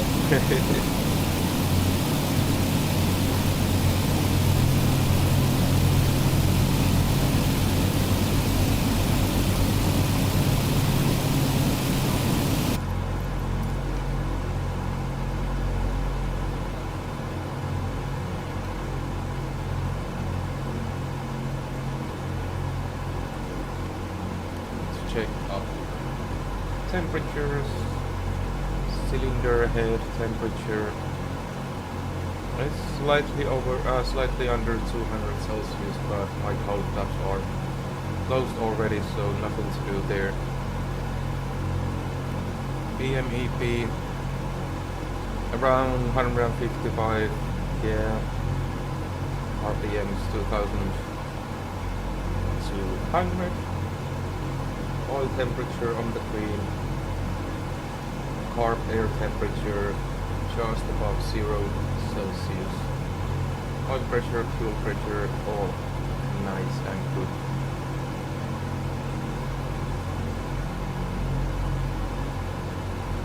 And what's about our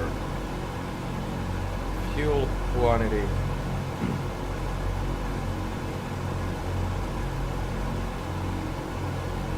Well, alternate tanks still over 1,000 pounds per tank, so nothing to worry there.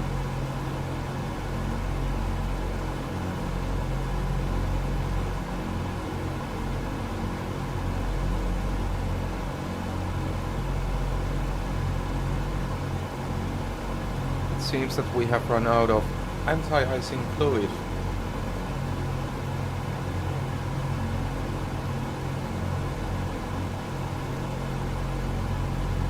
Not Yeah, sure no, we... just- Yeah. Just pay attention to your airspeed because ice could build up in the wings. Oh yeah. I think I had time to quickly check the anti-icing system, and on the wings it's supposed to be electric. But then the anti-icing fluid, I think that has something to do with the carburetors, which might explain why the carb air temperature has gone down from 10 Celsius to 0. But then again, I have the carb air heater which just recirculates the exhaust gases, so should be all good there. But speed is looking good. 225 knots ground speed. 134.65 New 1. About 220 Goodbye. knots. Montreal Center New 1, Indicated airspeed. 11,100 feet.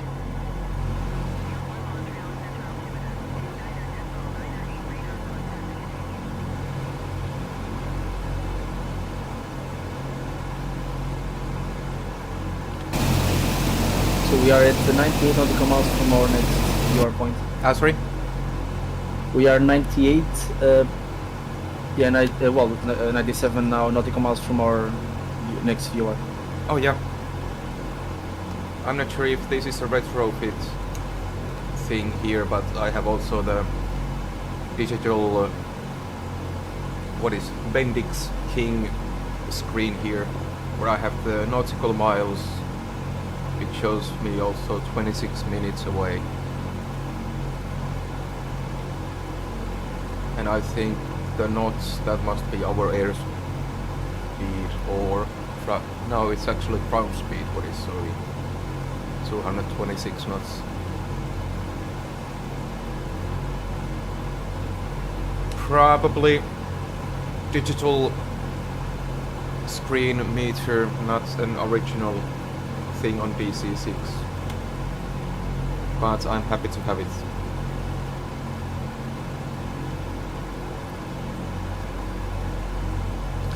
Do you know what this thing does? What I'm supposed to do with this one? There's ADF and some different frequency than our VORs.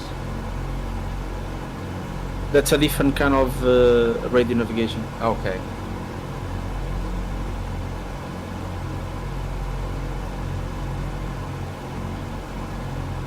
Well, I need to check some tutorials about how to use the gyropilot to manage the heading, but for now I'm happy to at least understand the basic radio navigation.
Montreal Center new 11,100 feet.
Oh, Daniel, you are still here.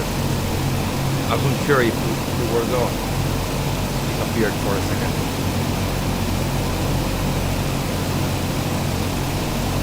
And yeah, I'm just cruising. Joao is probably trying to avoid me when I'm turning and everything, so.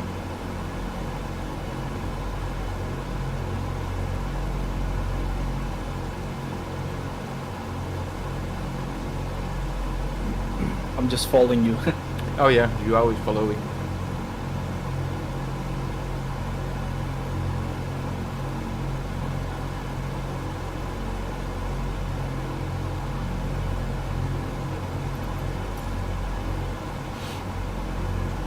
Oh. Well, I'll just disregard that we are not landing in Montreal. I'm not changing my altimeter settings. Oh yes, Daniel, Joao is here in Discord with me. And it should be also, you should hear it in the live stream also. So yes, you did hear Joao. Hello, Daniel.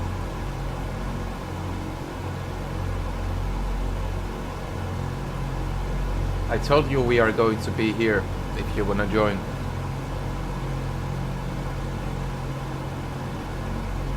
But I know you never use Discord, so I'm not sure if you know how to join voice chats.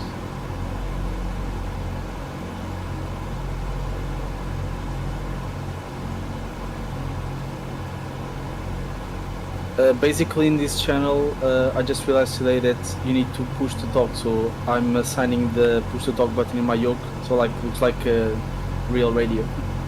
Ah, okay, yeah.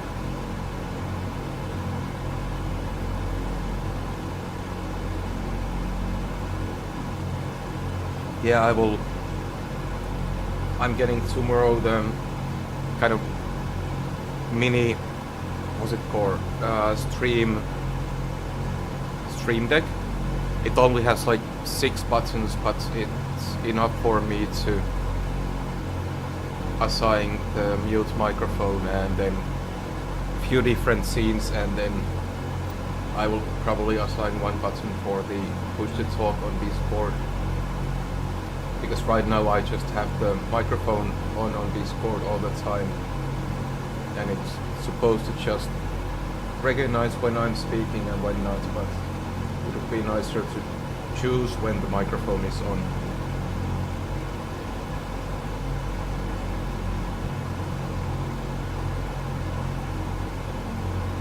So 42 nautical miles for the VOR DME thing.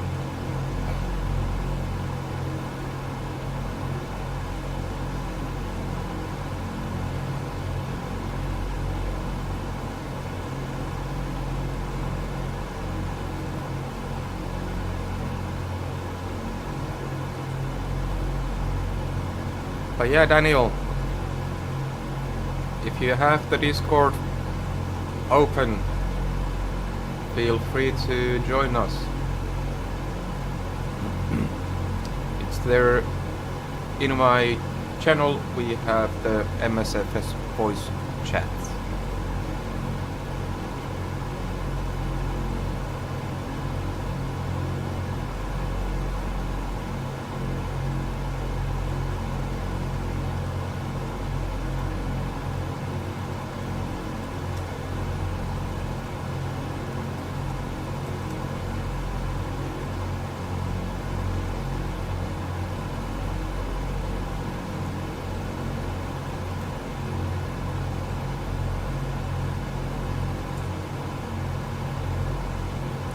Oh, Daniel is saying today he's silent. Fair enough.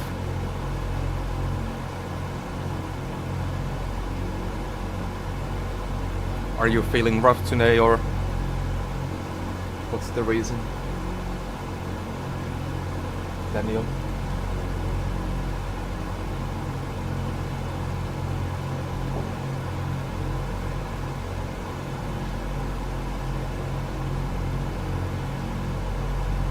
Daniel is on stealth mode.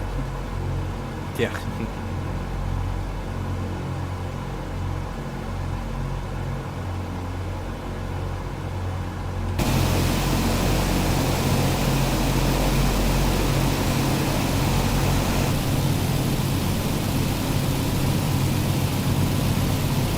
Oh, Daniel is just lazy. Oh, you are allowed to be lazy on Saturday.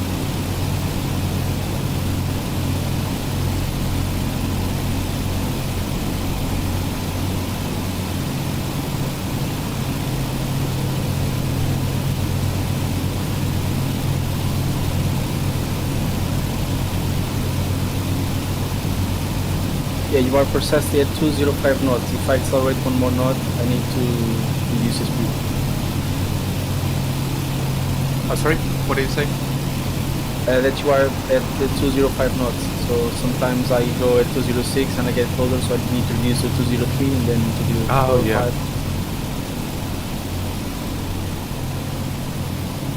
Yeah, right now my ground speed is 220.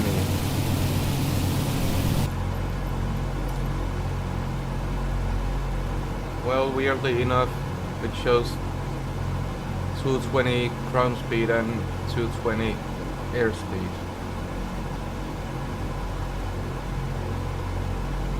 No, so that's actually 210 knots indicated airspeed. Yeah.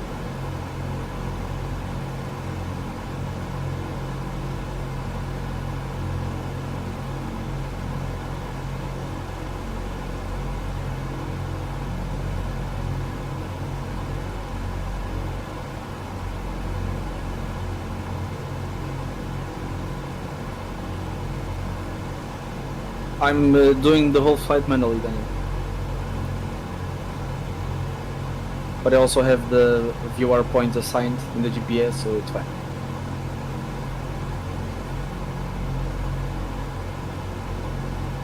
Oh, Andre.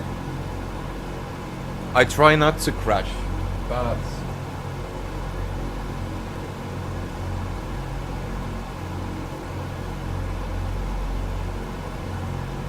now Daniel Joao is doing the whole flight manually. I'm the one who has AP taking care of my altitude.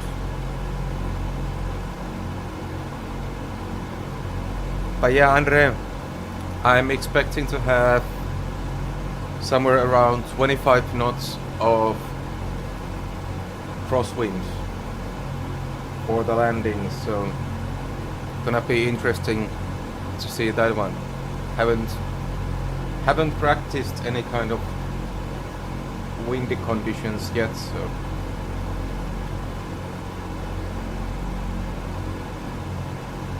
do you reckon, Joao, that for 25 knots it might be better to go with flaps 40 and not with full 50 flaps? Yeah, because if you use a lot of flaps, basically the aircraft has a lot of surface to be grabbed on.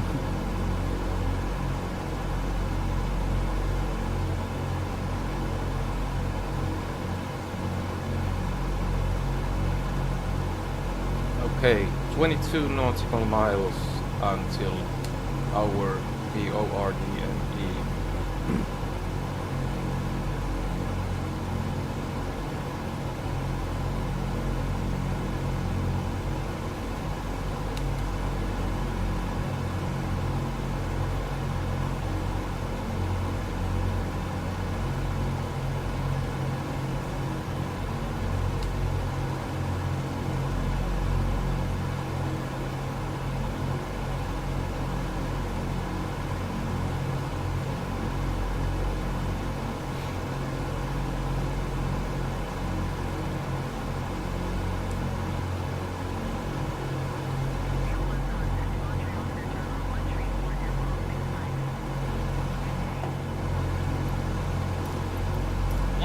Decimal 65 New 1. Goodbye. Montreal Center New 1 11,100 feet.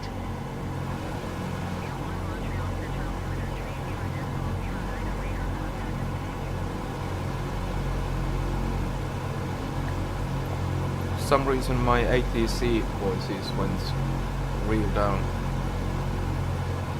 Cannot hear anything they are saying.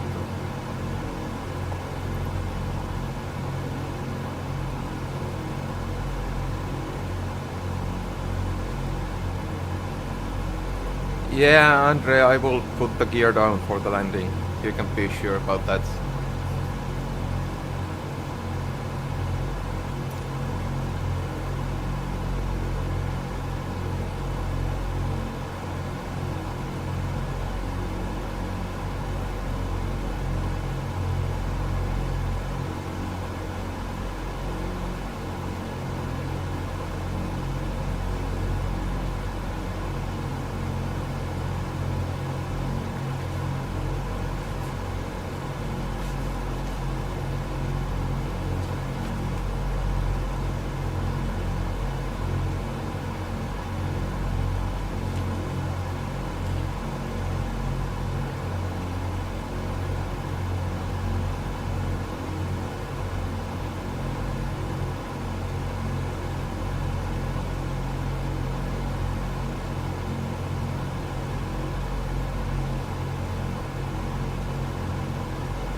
We have still 1,000 pounds of fuel per tank on the alternate tanks, so plenty.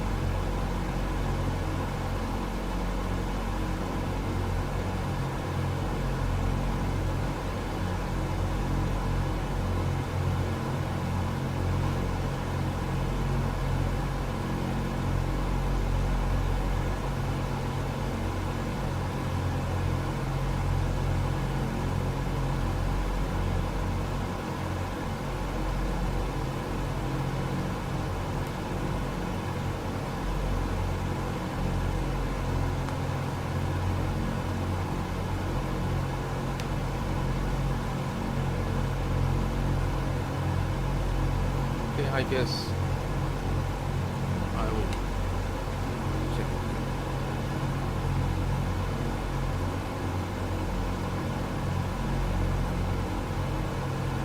Okay, you are. This is actually correct also in the simulator that when I put the DME, it doesn't give any direction, so nice to know. Then I will go for 117.3, which is the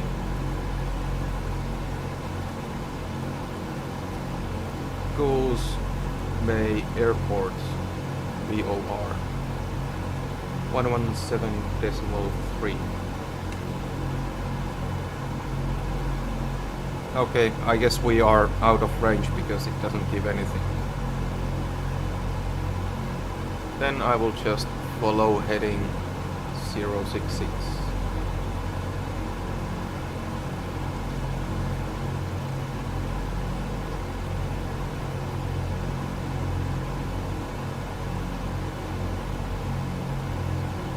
And hope to intercept the VOR at some point.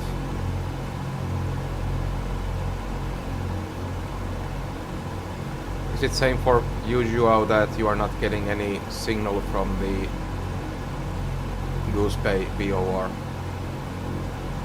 I'm flying GPS with the VOR points, so I'm just following. Ah, you okay, I basically. see. Yeah.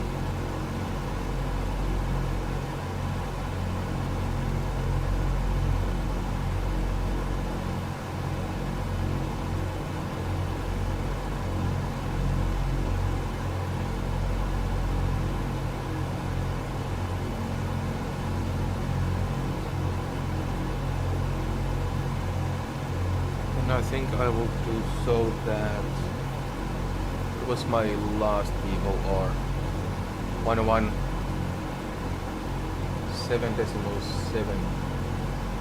Then I will put that one and basically fly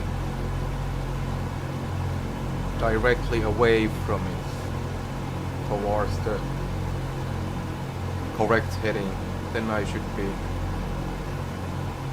going the correct direction, I suppose.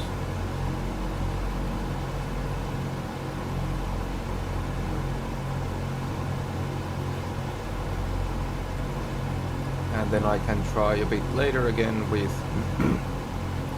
with the airport VOR point if we have signal or not.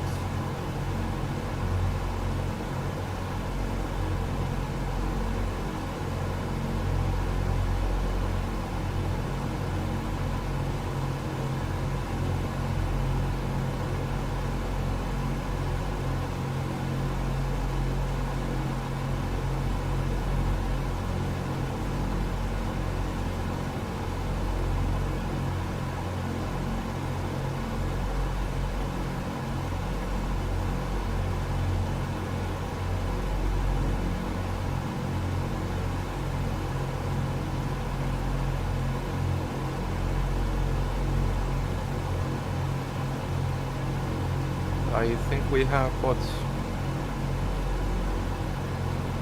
closer to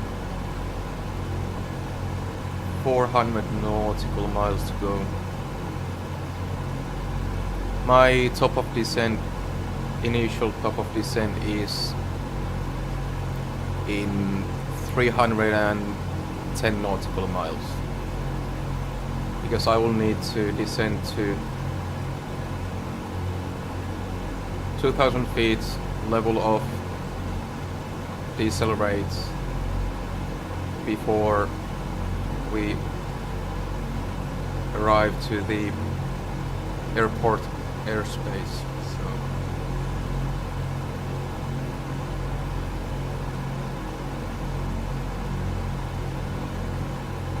Well, flying 400 nautical miles more is gonna hurt a bit, flying manually. yeah.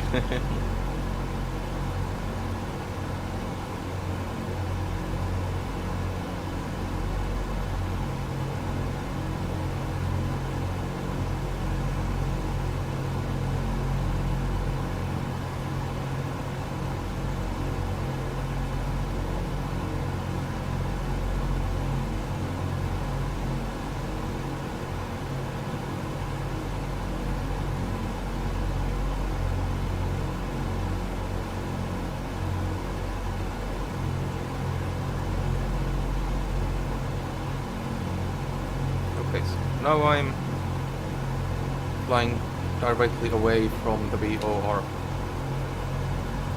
point and heading is about correct. So that should take me somewhere in the vicinity of the next VOR. At least in theory.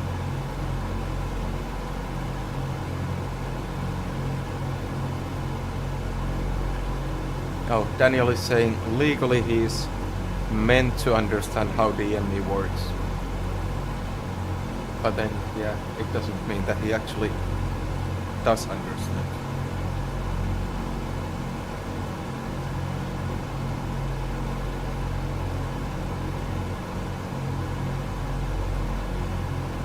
Well, if you're flying an airliner, you just follow the magenta line.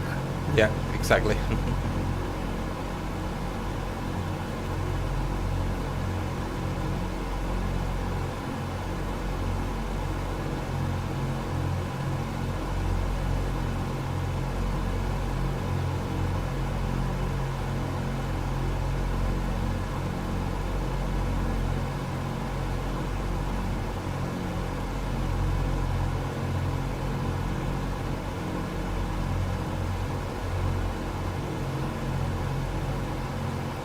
Oh, I guess we have a nice tailwind. My ground speed at the moment is 237 knots.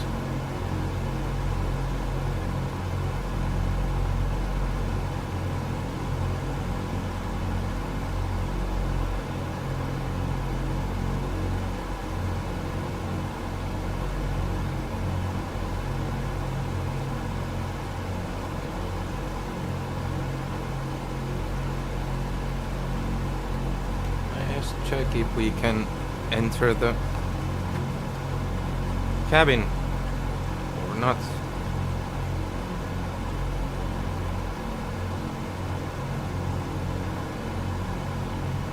At least the door doesn't open, but no, we can't.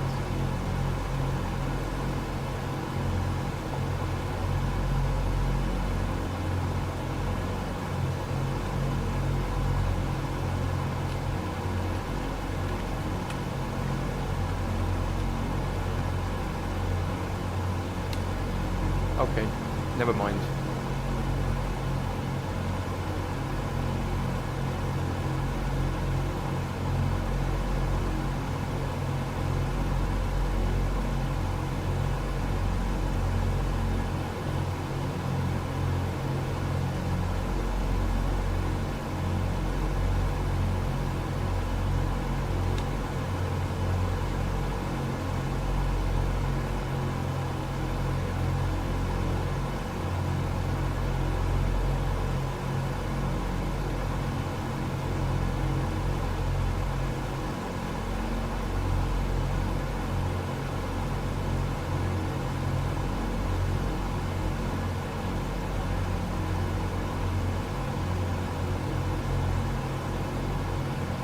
At the moment it looks like we have around 16 knots from the heading 305 at the around the airport, destination airport. 305, that's 50 degrees from the runway. Should probably land on the runway 33 instead of 26, but if it's only 15 knots, I don't think it will do any harm. And at our cruising altitude we have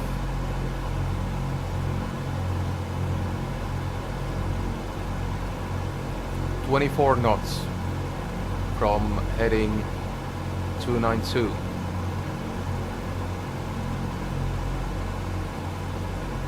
$25 to $30 knots. Yeah. Okay. Gives So us... I'm on. Yeah. Yeah, sorry. I'm on autopilot, so I'll make a break now. Ah, okay.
check if we had range indicator for our airport VOR. Range 195 nautical miles. Okay. Well, that kind of explains why we are not getting the signal yet.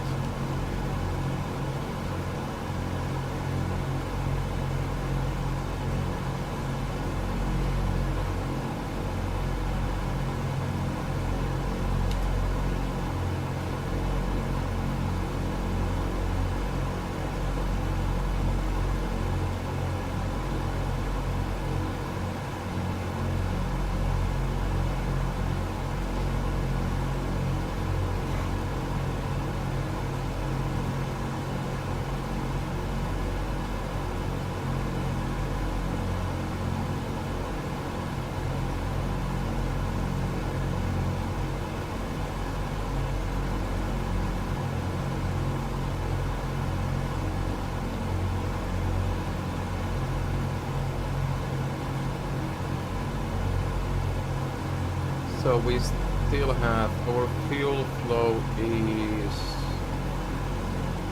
around 500 pounds per hour. So we have for about 1.5 hours still in the alternate tanks. 135.55 Nuke 1. Goodbye.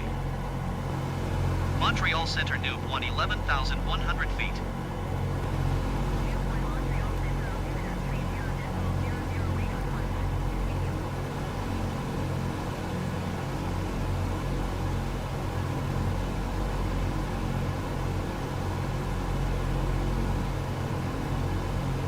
Okay, I'm back, Ah, okay, nice. and I'm still on autopilot. It's nice that we are flying close together. Oh yeah.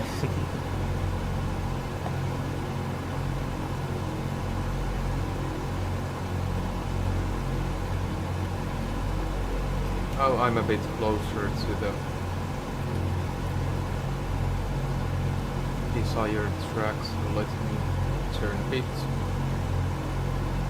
right here, so we have again flying directly away from the last VOR. Okay, I'm flying manually again.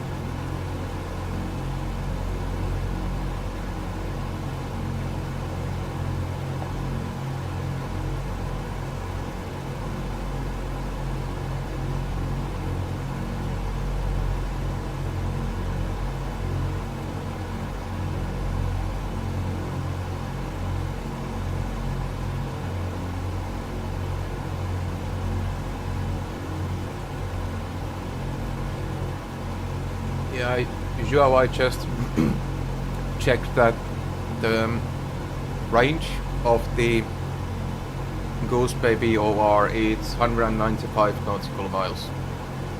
That's why I'm not getting any signal from there yet.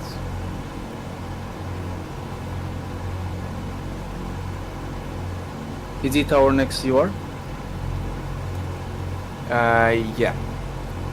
There was no VORs what I could see on these like there's this one DME right in front of us, 114.5, but that's only DME, and then all the VORs, they are way off the course. But it doesn't really matter because I have still signals to the last one. I'm just following a heading and flying straight away from the last VOR, and it seems to keep my plane on the course. Nice.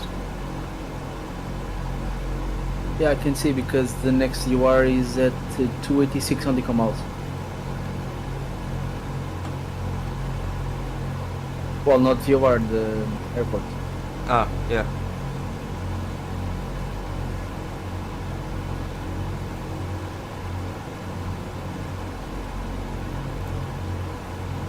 Let me check. Daniel just sent me request to add him as a friend on Discord.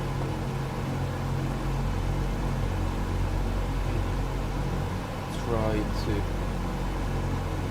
I'm not sure if I'm disconnected from the voice chat. I'll try to find Daniel's account and I will come back in a second.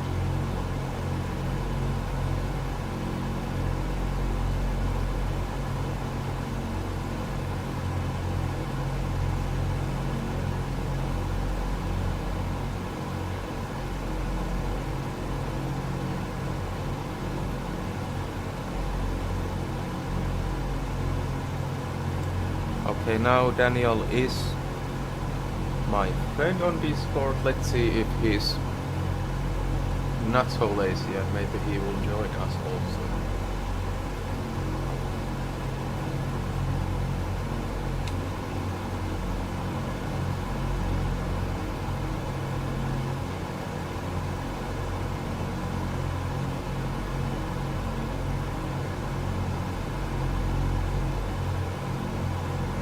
Let me invite Daniel here. Invitation sent. So at least Daniel knew how to open Discord. Amazing. Now Daniel is trying to call me here.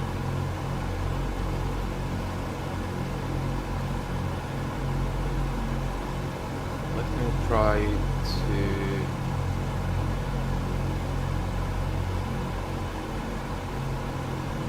Try to. Hello, Daniel. Hello! Try to. Hey, can you join the voice chat? Hello! Try to. And can you turn off the? I think you have audio from the computer speakers because it's giving echo. Yeah, I've just turned it down now. Yeah, okay. Join the voice chat. We are there with Joao. No, that's what I thought I just did. No, you called me directly, so you have the join voice over here. You can see the. You should see the invitation. Right, okay. Let me hang up and try that. Okay, perfect.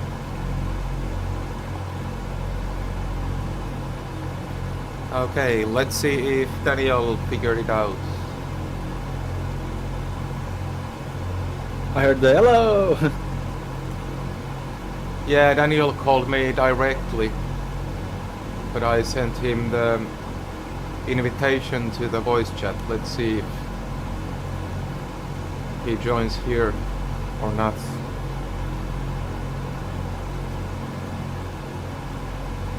I think Daniel has never used Discord, so might be a new thing for him.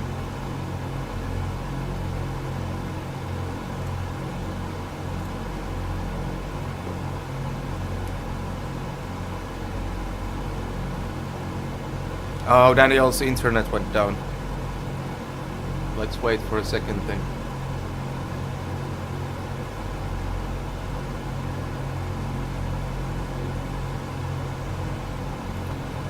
But ground speed at the moment almost 240 knots.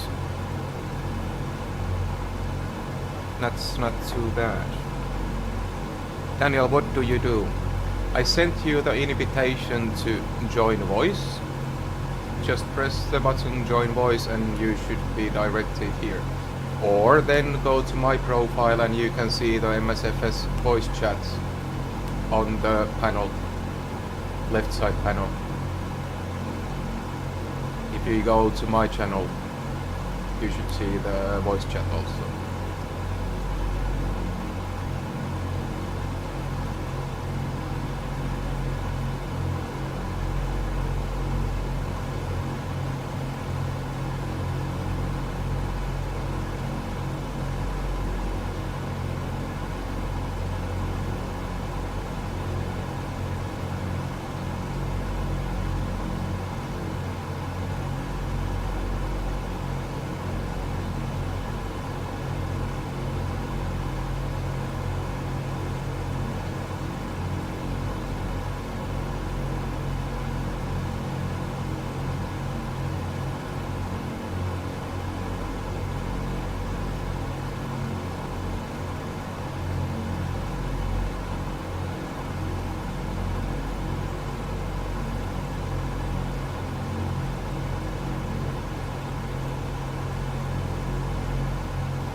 Ah, we have Daniel here. Welcome, Daniel. By the way, you are muted if you are trying to talk.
Oh, Daniel is also having problems with the push to talk require thing. So he's trying to figure it out. Yeah, he needs to assign the button. Yeah.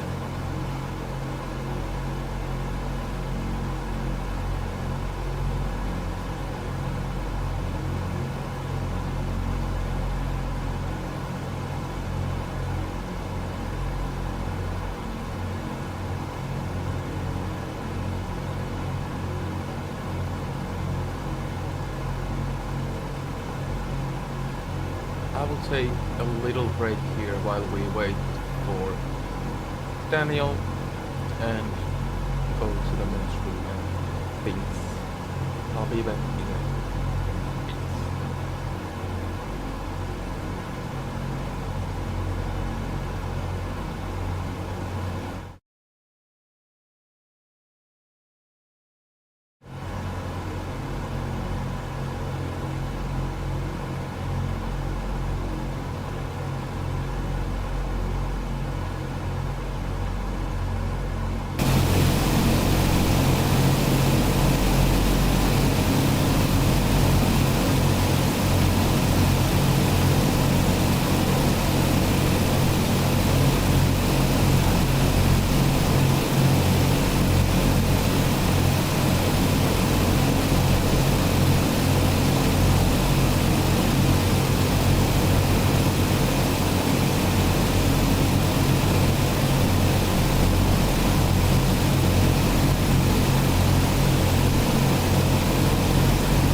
trying to help Daniel to change to the push to top. Oh, we have some turbulence here, I see. Yeah, my aircraft looks like made of paper. Oh yeah.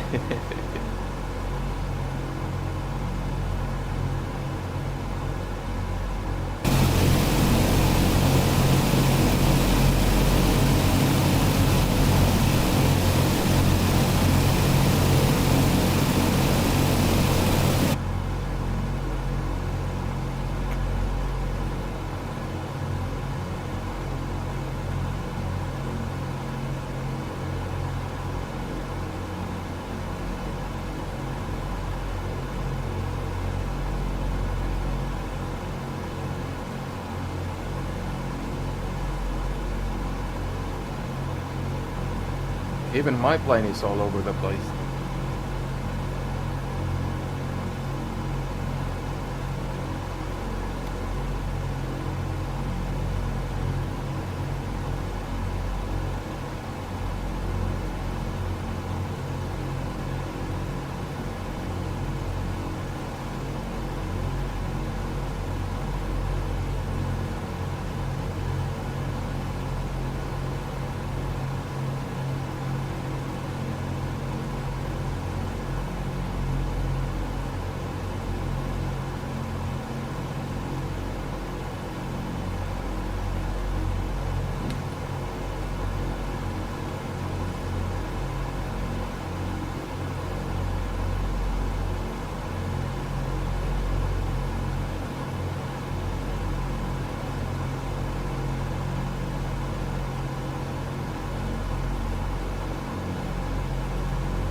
Let me try if I get signal yet from the next VOR.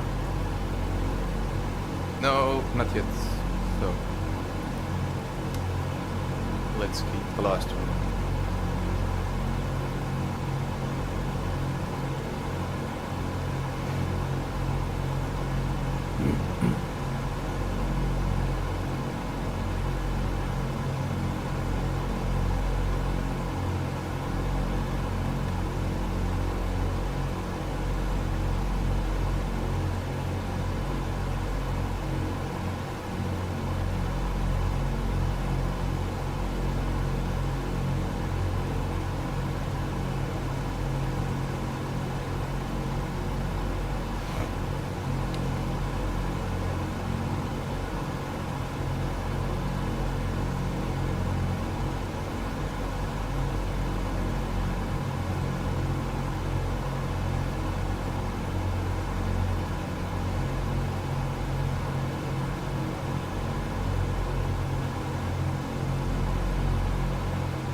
Okay, Daniel, the screenshots I'm going to send you are in order, so you can just follow those steps.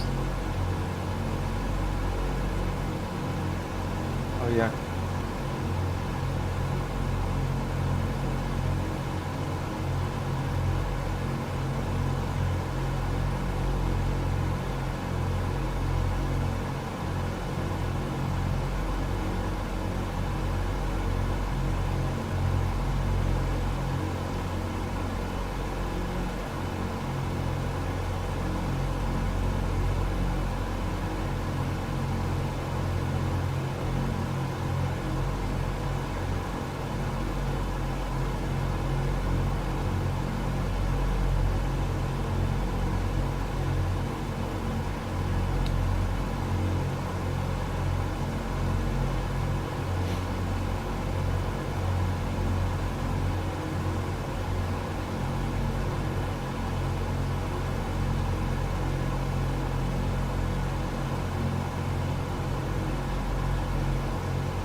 Okay, now yes, now I added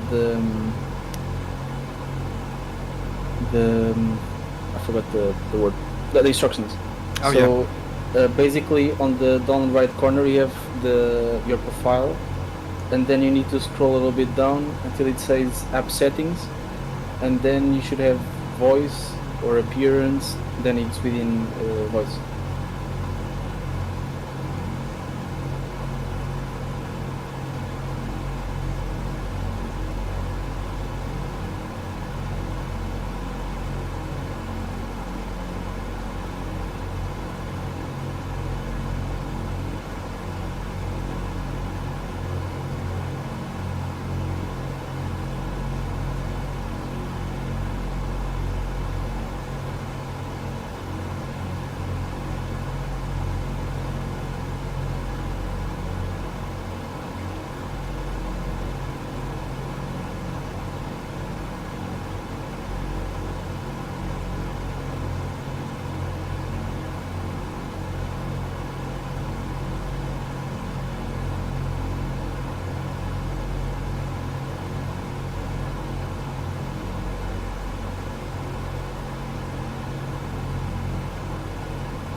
Oh, now we have Daniel here, but we can't hear you.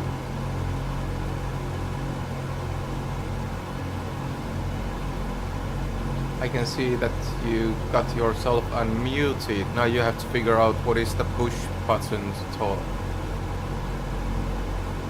Yeah, but in the phone it's going to be a little bit more difficult, I think. Ah, okay.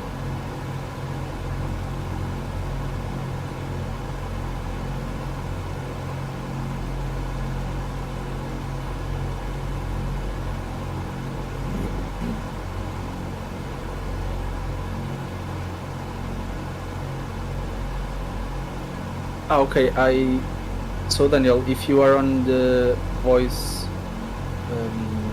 tab, basically the first option is input, and then you can have No, input mode. So yes, should be. And then if you click, it's push to talk or voice activity. So you can try voice activity.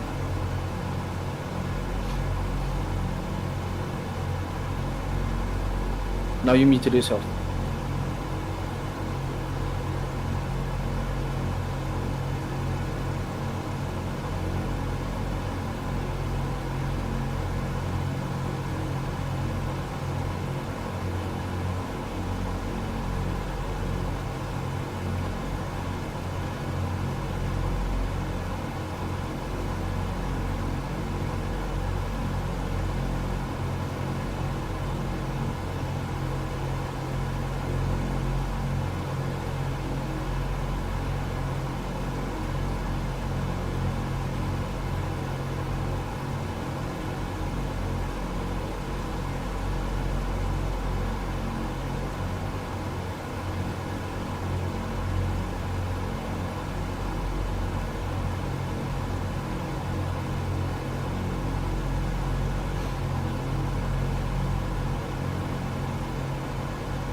You guys hear me? Now Oh, we can hear yes. you. Yeah, finally. Oh, what an effort. Oh, welcome to the voice chats. Welcome. No, on the welcome. phone. So it turns out on the phone, push to talk is actually push to talk, as in like you hold down a button. Oh yeah. Yeah, I'm using it on my computer, so I don't quite know. I had a voice Yeah, activity, so it's basically all the time on. I've just installed it on the computer, so Oh yeah. So we have about 110-ish, 115 nautical miles until my top of descent, or initial top of descent. Then I will be descending to 2,150 feet. Diesel rate. I've got 100, Yeah.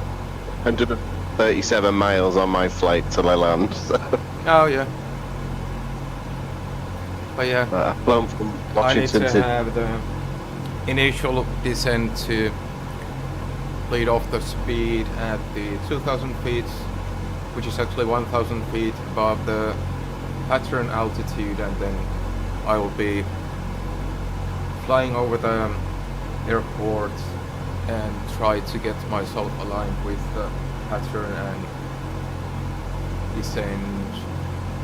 For this airfield it was 1,000 feet above ground level, so 1,150 feet would be the pattern altitude.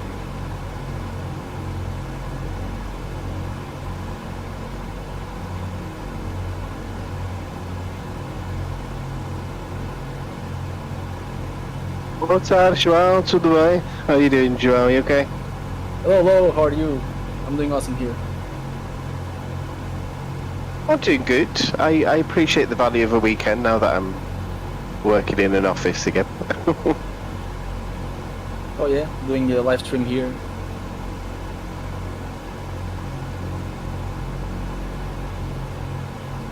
So now I'm flying manually again, like a bit difficult with the turbulence.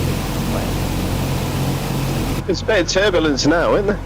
Oh, we had quite a bit of turbulence earlier. Right now it's... I think we only have... Let me see where I had the... No, not this one. This one. Now it's only 11 knots from the... basically left behind, but I think we went to 35 knots, kind of tail-ish wind, so yeah, it was quite bouncy. I've crossed the Atlantic very quickly today on mine. Well, I'm cruising right now, my ground speed is 245 knots. That's pretty nice for a DC-6. Nice little push from the wind. A DC-6 has been announced for an air show in the UK. That's on my list this year. Oh, really?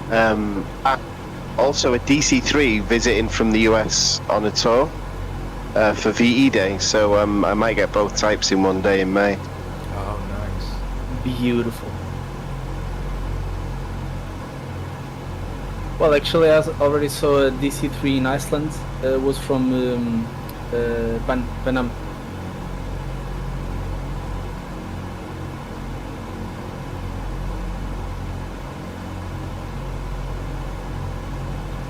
How is my fuel situation? Still 500 pounds per tank. 126.025 New 1. I've got 15%, but I'm flying a CJ with 4 additional tanks. Yeah, I don't know how much you were watching in the beginning, but this time I'm doing the proper fuel management. So in my main tanks I have still way over 1,000 pounds per tank, because I only use that for takeoff and climb, and then I will use it for the descent and landing, and then for the cruise I'm using the auxiliary or alternate tanks, which I'm running right now, or trying to run. The DC-6 had them. Oh, sorry? I never knew the DC-6 had them. Yeah, it has a very weird layout of fuel tanks. On this particular simulation model, I only have 4 main tanks and 4 alternate tanks.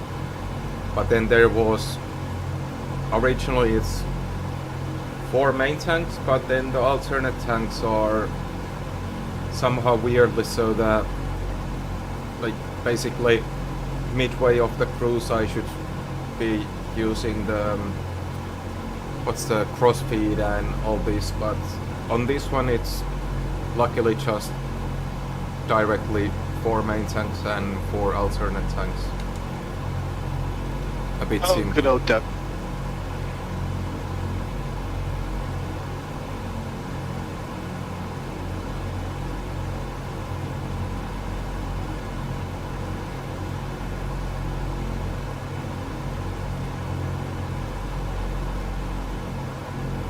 I'm still not getting any signal from the VOR.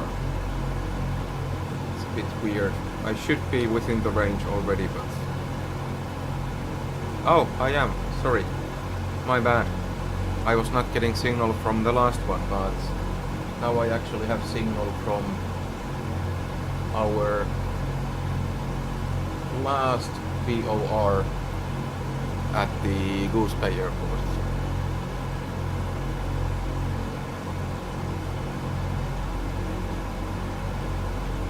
And 170 nautical miles until the airport. I've just started my descent. It feels very unnatural descending in managed mode. Oh yeah, you were able to finally set the autopilot yourself. Well, I don't mind them when they work. I just absolutely hate setting them up.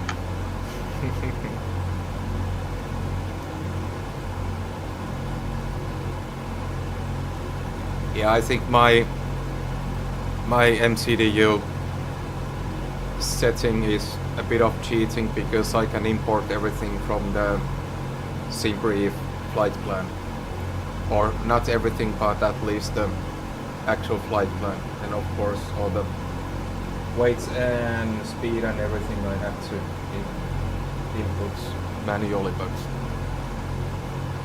it kind of helps when you don't have to manually input every single waypoint in the MCDU.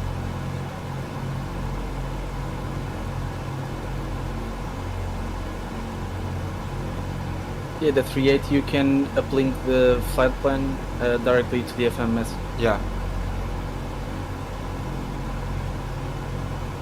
Oh, that's what we thought we did. Yeah.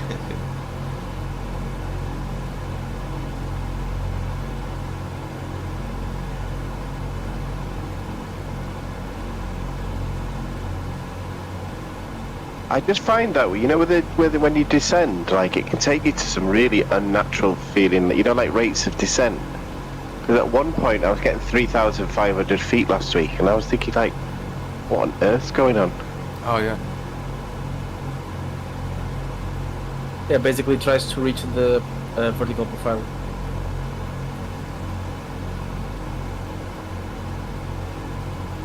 Well, if that's what she wants to do, then I wasn't going to fight her. So yeah. Yeah, that's one thing we have learned. Don't fight the autopilot. It never works.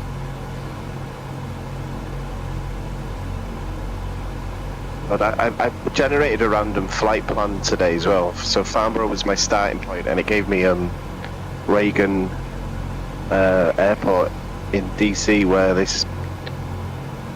that accident happened a couple of days ago. Oh yeah.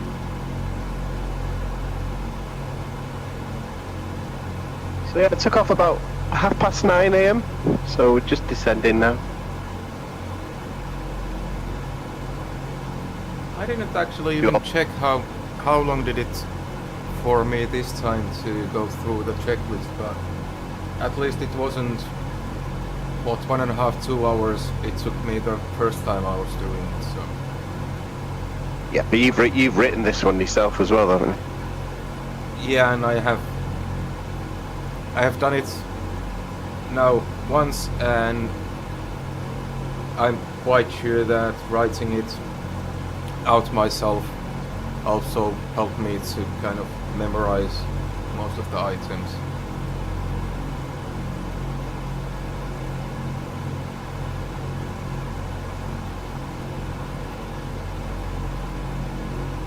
Betty, just so that you know, I'm right behind you.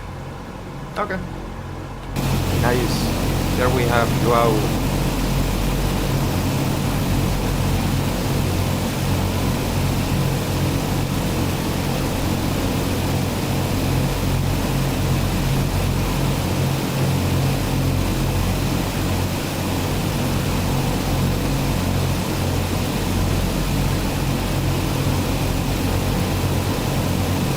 Just been given vectors for runway 1 at Washington, DC, Reagan International Airport.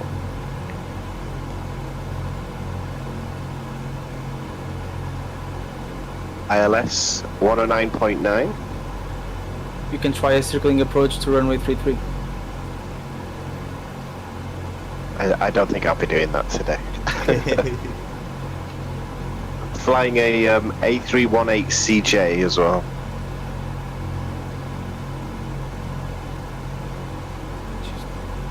double checking our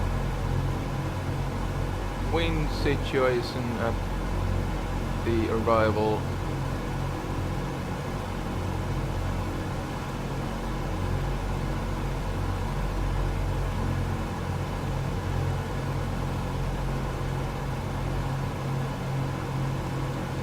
Oh, that's not the ground level. Ground level. Yeah, it's still same around 300. Yeah, from 300 heading and anything from 15 to 20 knots. So it has luckily calmed down a bit.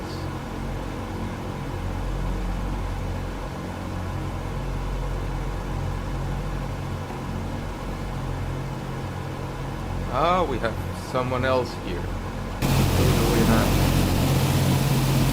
Theo on this on a 83A,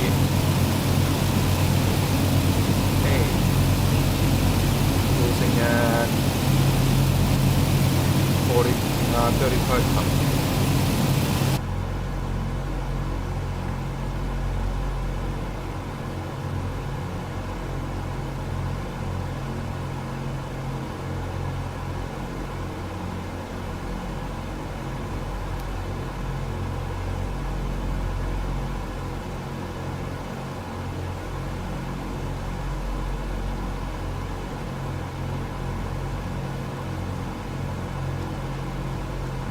So according to my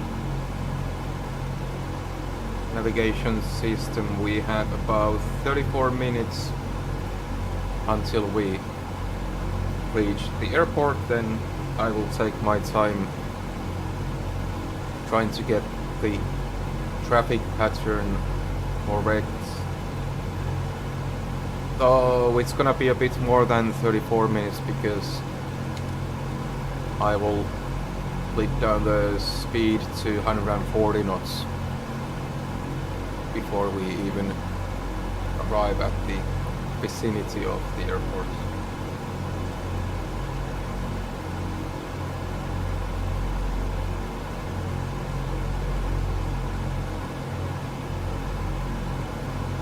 I've just tested out the dropping an image into the chat thing. I don't know if it showed itself, but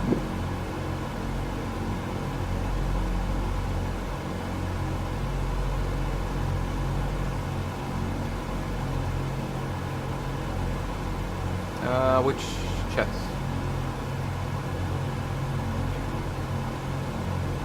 you know, to the left of this, it's got like a text message button. Ah, okay. I don't know if...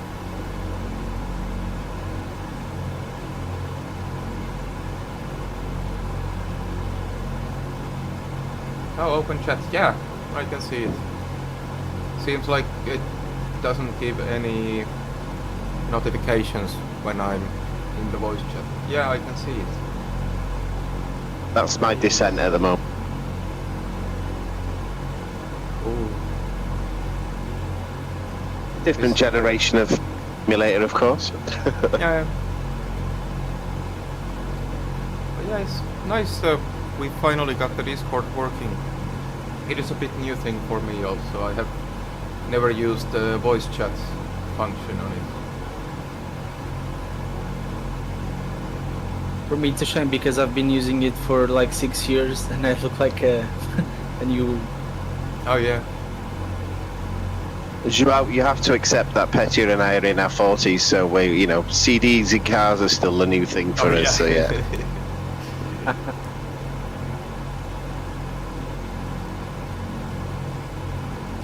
So 130 nautical miles until the airport. I will take a quick break here. Be back in a while. I'm gonna have my emergency wee before the landing.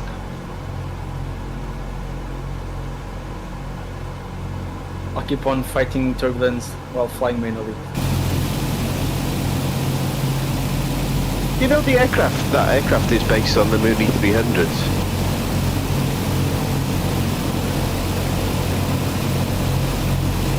Oh really? I didn't know.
what to do. Oh, I also realized that I haven't set up the Discord voice chat for the break scene, but I guess people didn't really miss anything for you guys being silent for a second. No offense. Oh, Joao, you are live, so I can actually watch. Can I watch your live while I'm in the voice chat? Yes, you can. Oh, that's cool. Well, you also can share yours. I mean, we all can share our image. Oh, I didn't know that one. 120.4 new 1. So I see you as a Goodbye. strange mix between Gander Center 330 new and 111,100 767. feet. Oh yeah. Oh, it really is turbulence for you. Now I can see it. I'm all steady here. Oh, you're probably the one causing the turbulence. Might be. Okay, now I think it's time for me to see a bit of my checklists for initial descent.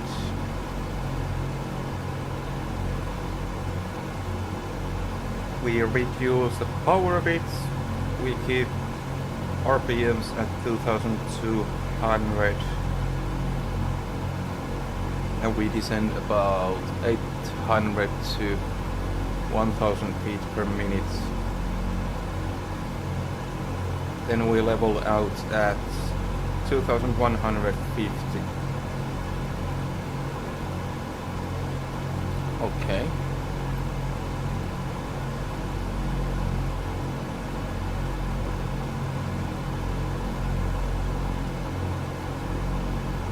Just at 9,000 feet.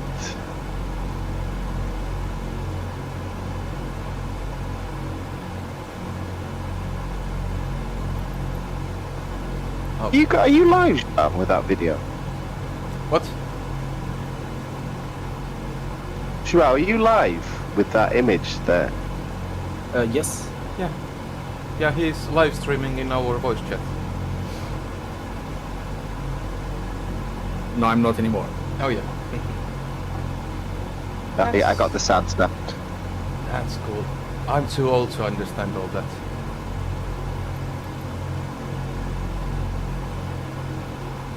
Do you know by any chance, Petya, is it something that you could ever display on top one day or something? Well, I think, let's say if we Or have would it some be- planned flights, for example, I don't know, D-Day things or something like that, then I'm sure I can include other people's streams from the Discord to my live stream to show, like, if we have an actual formation flight or something, to see all the different angles. I'm sure it's possible. People don't Yeah, necessarily need to see my face all the time, so. Just curious, just ideas for the future. Right, I've been given vectors for approach. LOC's just been engaged. I'm just about to start my final descent. Doing this live here in the chat is equivalent of saying, "Can you please share a screen?" Yeah. Please share your screen, please. Am I sharing now? Can you see it now? Yeah, I cannot hear. You're on mute. Okay, I'm going to start my approach, folks. So, oh, I've got a wind shear warning as well. Oh, great.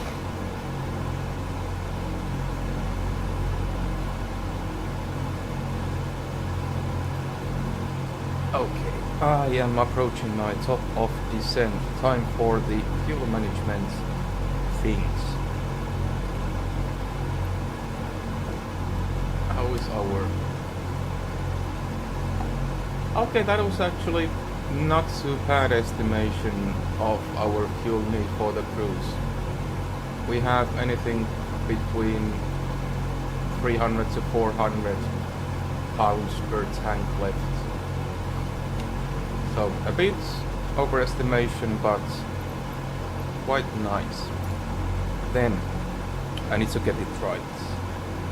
Alternate fuel booster pumps go to high. They are the tanks of origin for our change. They all go to high.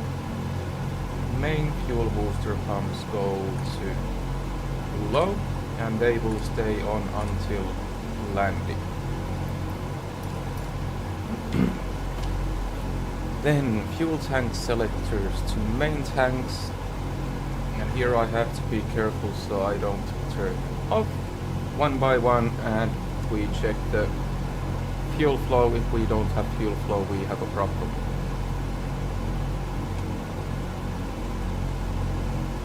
Engine number 1, all looking good. Engine number 2, all looking good. Engine number 3, looking good, and engine number 4, all looking good. We have fuel flow. Then let's turn off our alternate boost pumps.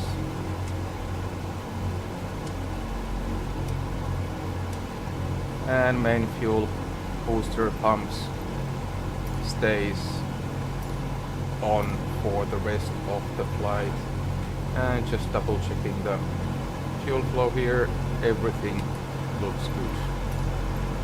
Then descent. Do we need ATC? No, not for descent. Nah. We don't have GPS.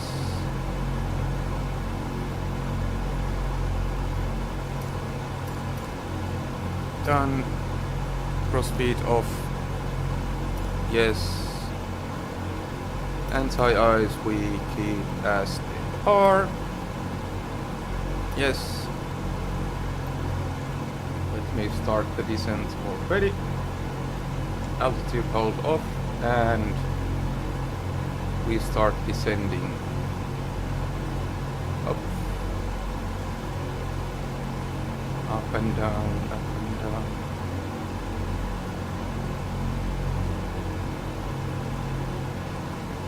Okay, that's good for now. Let's continue with the checklist. Hydraulic bypass control on, aka down.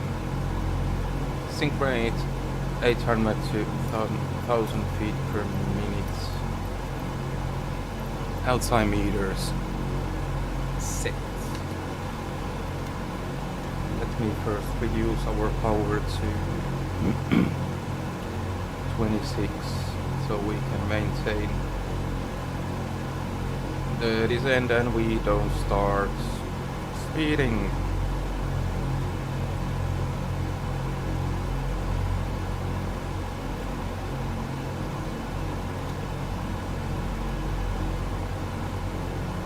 Increase the descent rate slightly. We are at 800, 1 notch.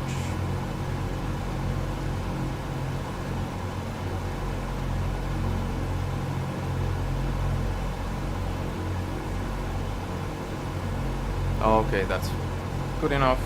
Then our checklist again. Car air. Let me check our car air temperatures. I will leave them as they are, or at least for now. PMEP maintain 70 to 100 PMEP. Slightly down to 100. Go.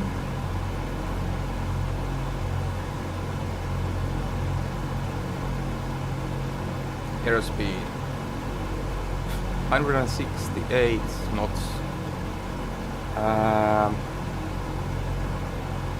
Let me.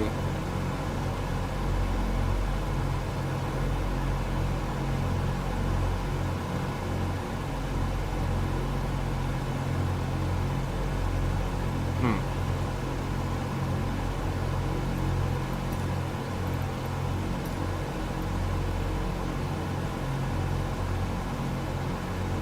Our outside meter should be alright. Well, in theory, we should land runway 26 because wind is 240. Yeah. Yeah, 26 is what I have planned for this one.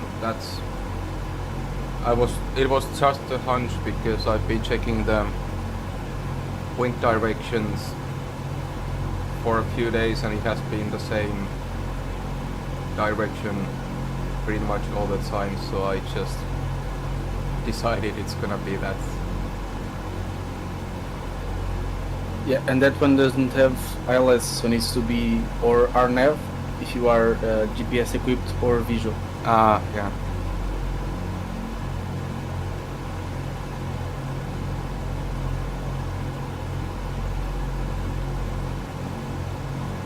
Or you could try NDB NDB DME approach 186.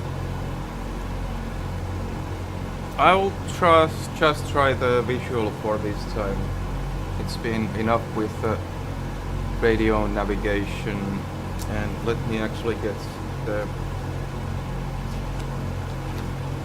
was the DME that is right next to the runway. That is 110.3. That gives me a bit more indication once I'm in the vicinity of the airport. So 110.3.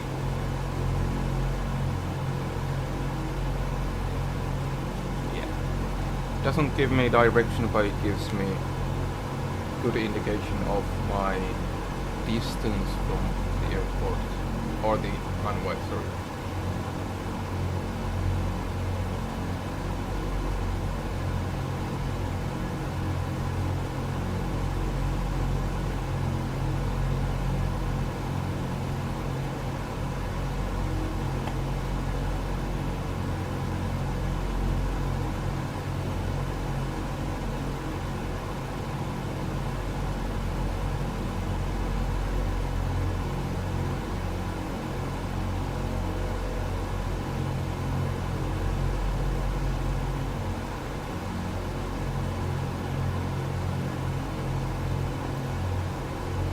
Right now the tailwind is not helping me at all.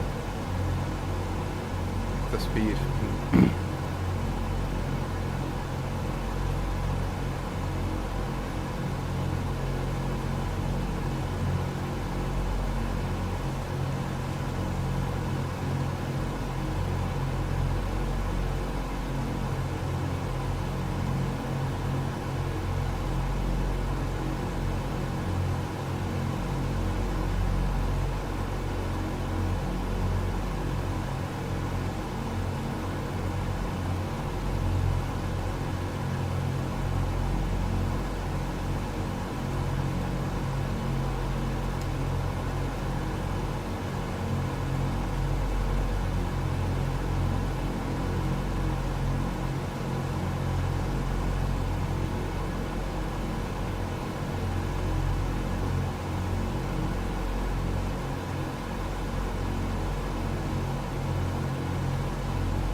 I will try to do a double any.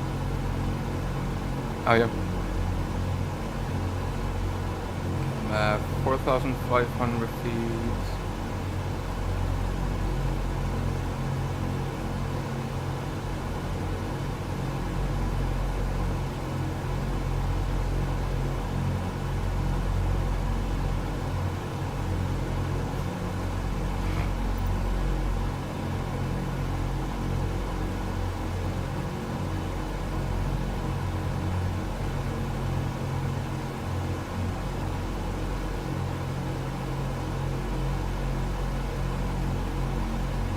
will slightly change my plan here, and I will level off at 3,000 feet.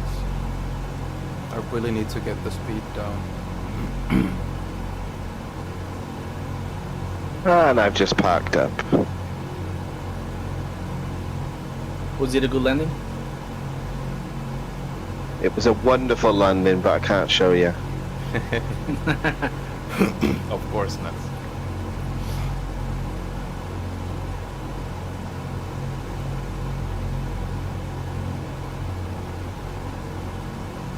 Well, Daniel, I'll do here the stream, so you can see the landing at least from 2 point of views.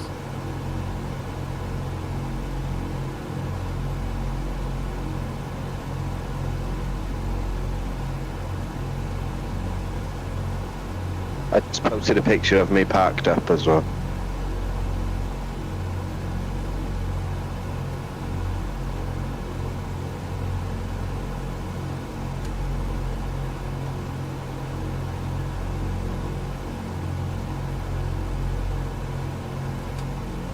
Jamal, where am I looking? At my stream, and you also have the point of view of Petio.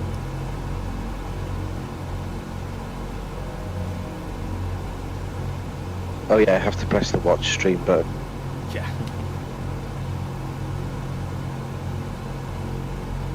Very strange looking DC-6 in front of you here as well. Yep, fly by wire. Yeah, it doesn't show the actual plane because it's the paper thing.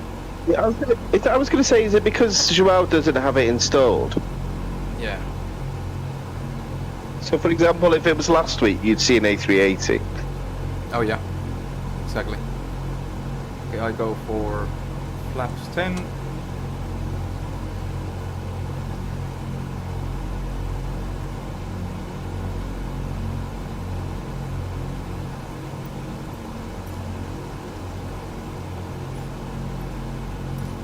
Superchargers are low.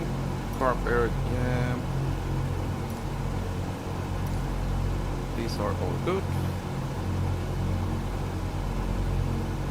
Good. Good. Good. Good. Good. All flaps open.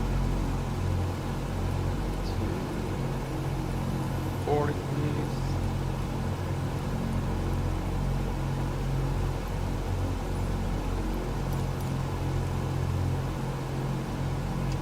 Carpet. I will actually leave these on, but these ones can go cold.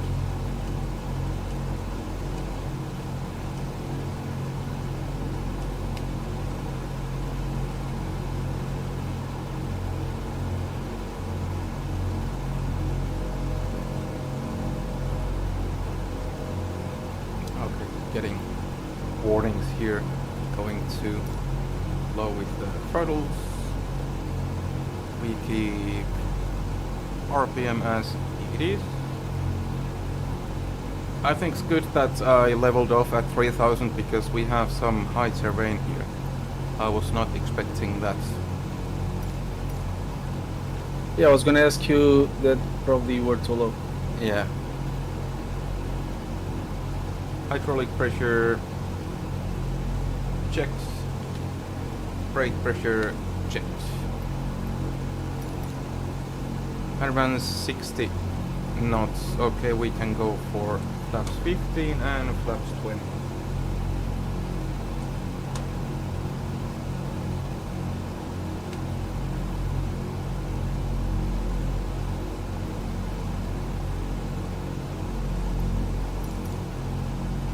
And we should actually settle at 140 knots. So we can increase our throttle a bit.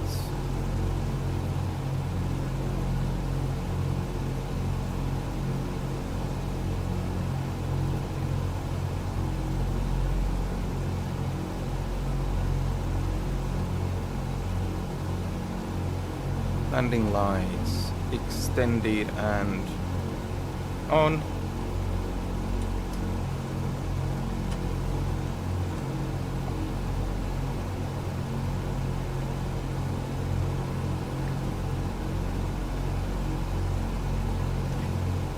Then I will need to get my mapping chart.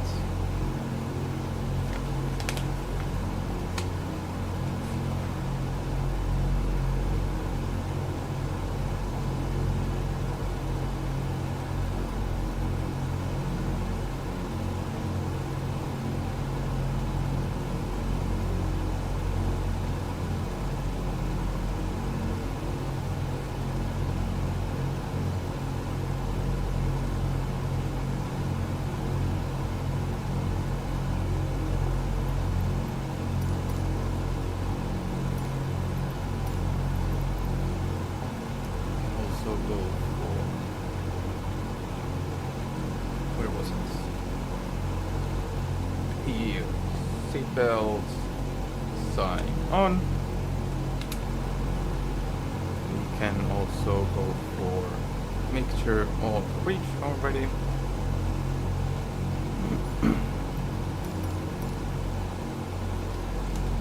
Increase our RPM to 2400. So we are all settled for the approach.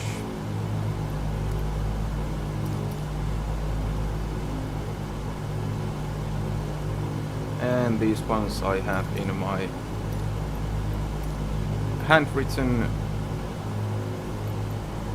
notes.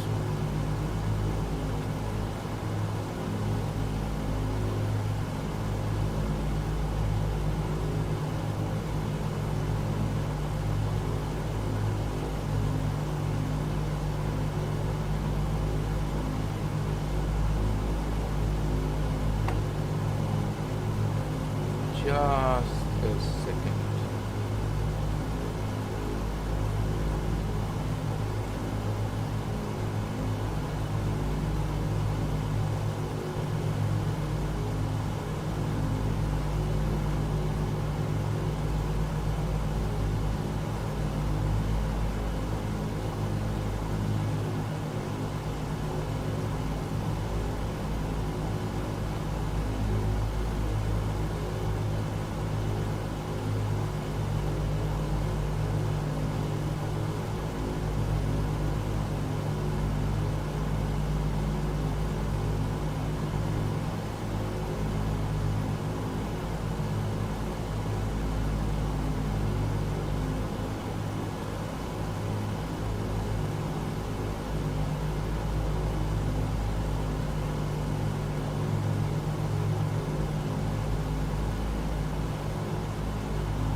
No, Joel, that's not what I meant. Me and Petty have a particular type of debrief.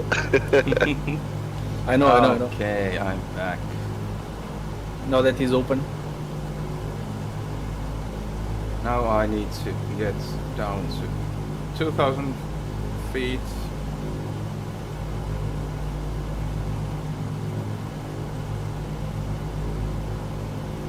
Oh. Altitude hold. Oh.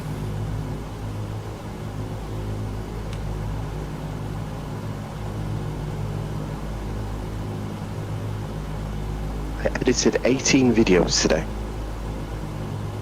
So I think I will Jesus. change the plan slightly, and I will go from the east side, then turn towards here and do the descent loop.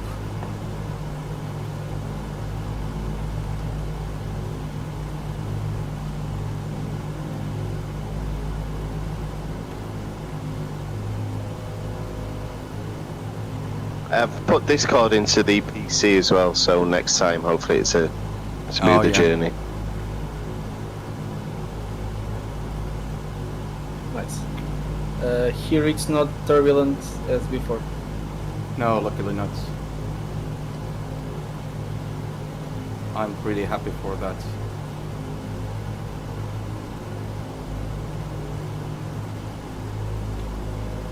You know what happens when people say that normally, don't you? Oh yes.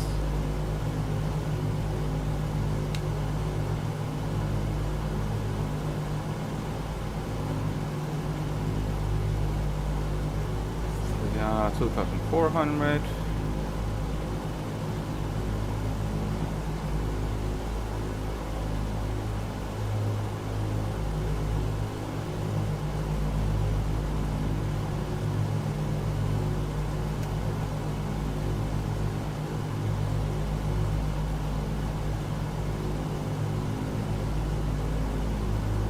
And 2,150. There we go. Now we settle down again to 140 knots.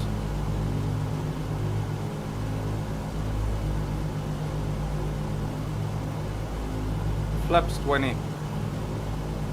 Keep 140 knots, then we start heading towards 030.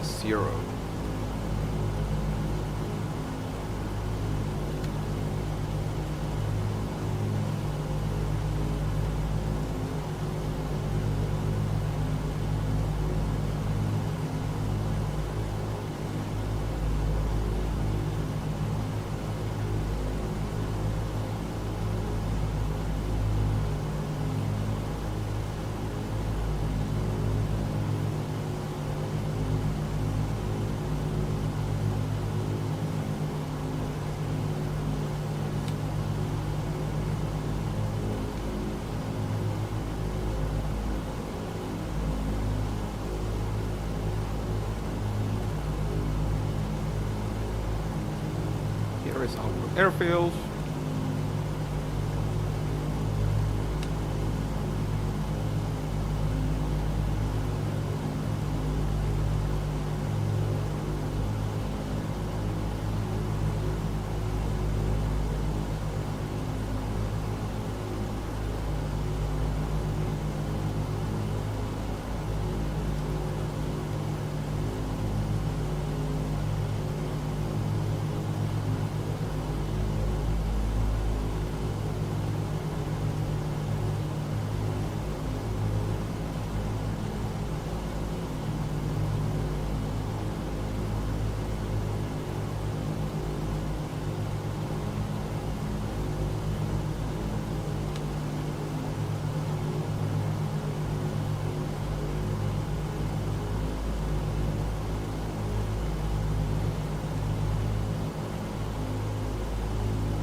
Leave it behind, then we start Heading 255.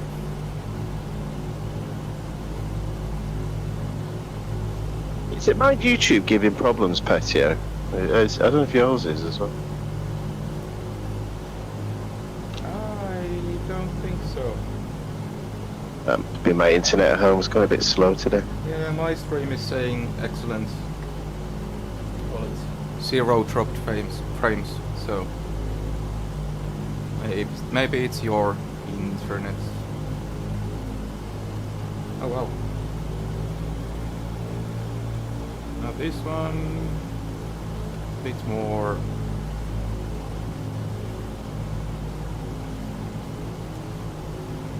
Okay, that's a bit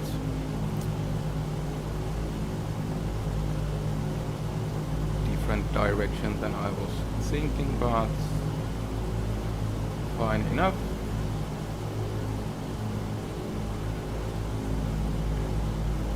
So next is heading 201. Oh god, I want to see them.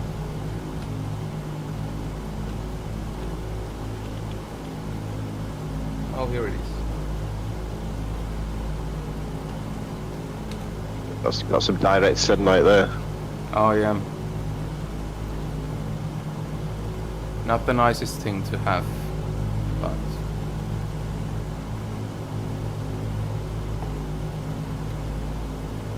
Anything's better than a thunderstorm, that's what I've had in the past, so yeah.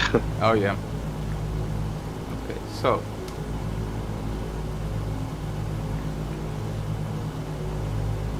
210.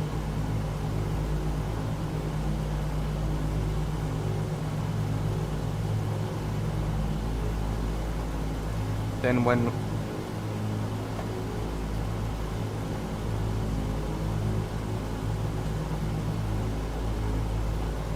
I'm not getting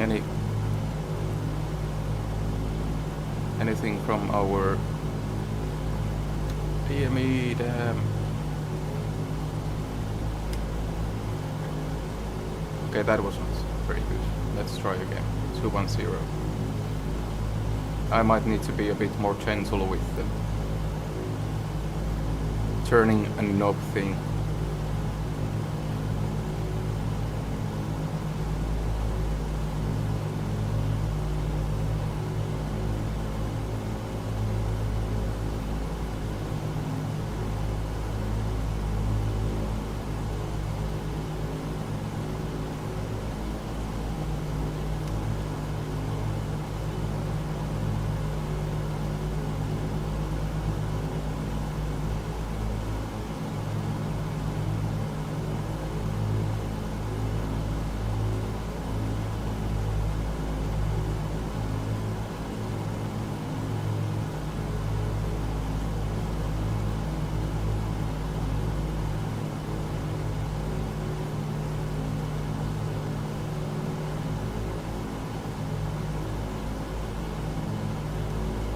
Oh, and we should start descending to 1150. So let me start my timer.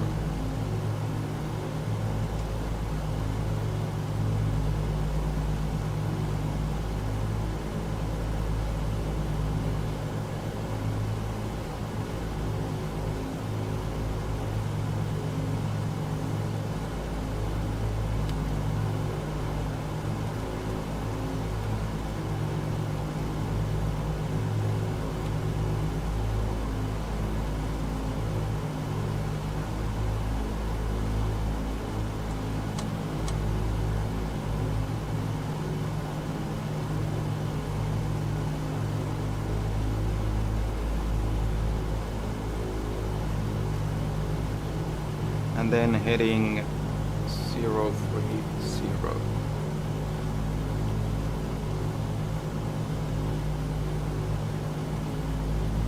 We should get down to 120 knots and flaps 40. Flaps are at 40 already. Now we need to level off here.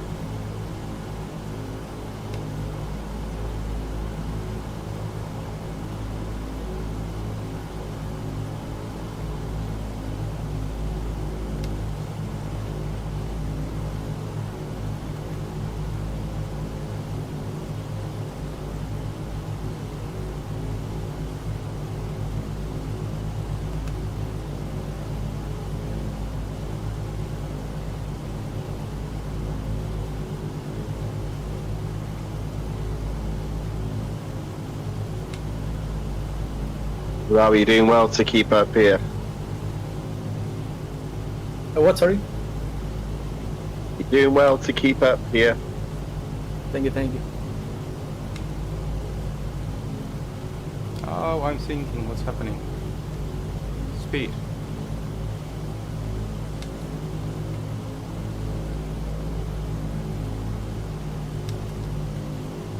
Oh, it's not going well.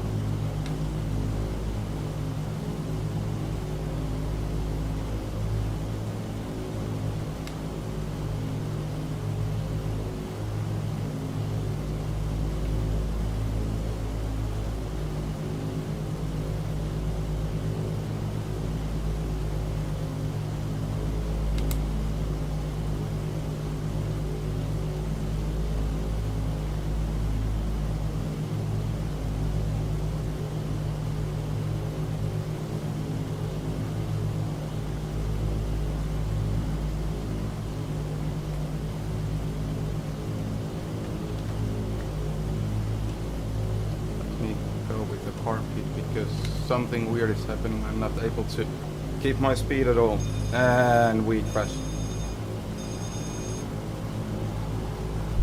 I'm gonna rescue.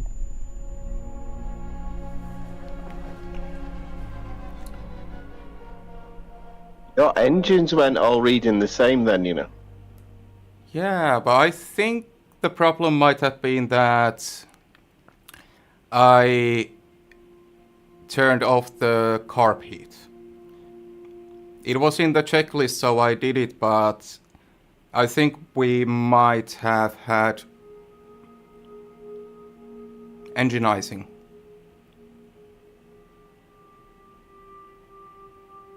Yeah, I realized that you were decreasing your speed a lot. Yeah, I didn't realize the speed at all. It's amazing how quickly it can, you know, like basic physics can take over though, you know, when you... Yeah, one thing goes wrong and then it's just everything goes wrong. Well, lesson learned. We'll have to try again next one, won't we? Oh yeah. Maybe I need to trust my guts a bit more than just the checklist. Because I thought it was a bit weird to turn off the carb heat when we have clearly icing conditions, but... At least you never cheated and turned crashes off anyway. Yeah, and things happen. That's why we are learning. But I'm very curious about your engine instruments because for some reason, when she went into that last turn, I could only see 1 and 2 reacting. Oh yeah? I don't know if that's something we need to watch back. Oh yeah. Yeah, luckily it's on the video now. Well, it's on the live video. So, welcome everybody who came to witness my first crash. So, I will definitely need a debriefing. Right, Daniel? Oh yeah. Oh yeah. Oh yeah. Yeah, me too, because to me it was very traumatic now. Yeah. How are your arms? How are your arms, Joel? Swollen like an arm wrestle. Oh, enough to hold a pint though. More than one. Okay. Right, Joel's on final. Oh yeah, I'm still watching. Unfortunately, I don't have way to get it in the live at the moment, but let me just... No worries, this is about you, not me. Well, it would be fun to see someone succeeding. Let me just change to here to the full selfie. So, just writing to that was unfortunate.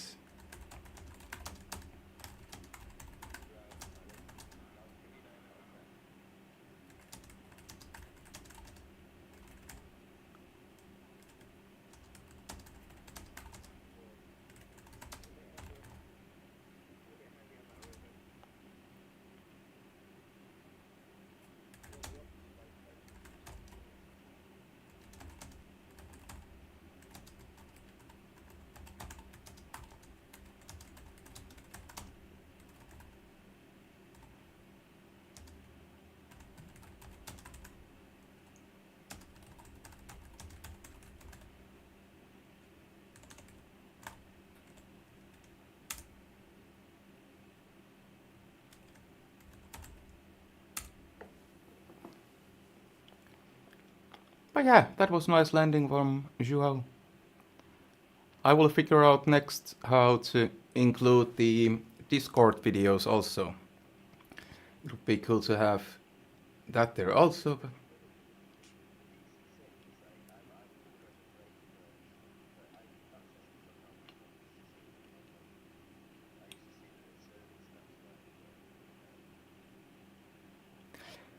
yeah, but I'm quite sure it was about the carpet that I just lost the power or something happened, but I need to watch it again. Anyways, I'm done with this melancholic music.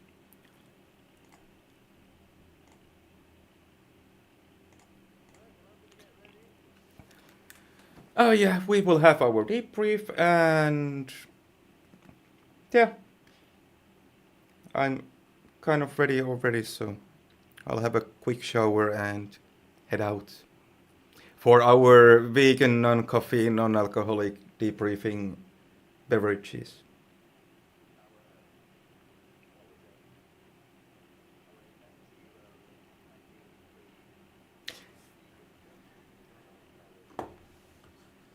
Oh yeah, and I just realized that I didn't have the Discord set up there, so no one actually could hear you talking, but anyways, hey, thank you for joining the live. We will see again. Maybe tomorrow. I don't know what plans Daniel has for tomorrow. I have no idea. But maybe it's DC-6, maybe it's Jets. We will see. But thanks for joining. We will go for our debriefing and see you next time. Maybe tomorrow. Bye bye.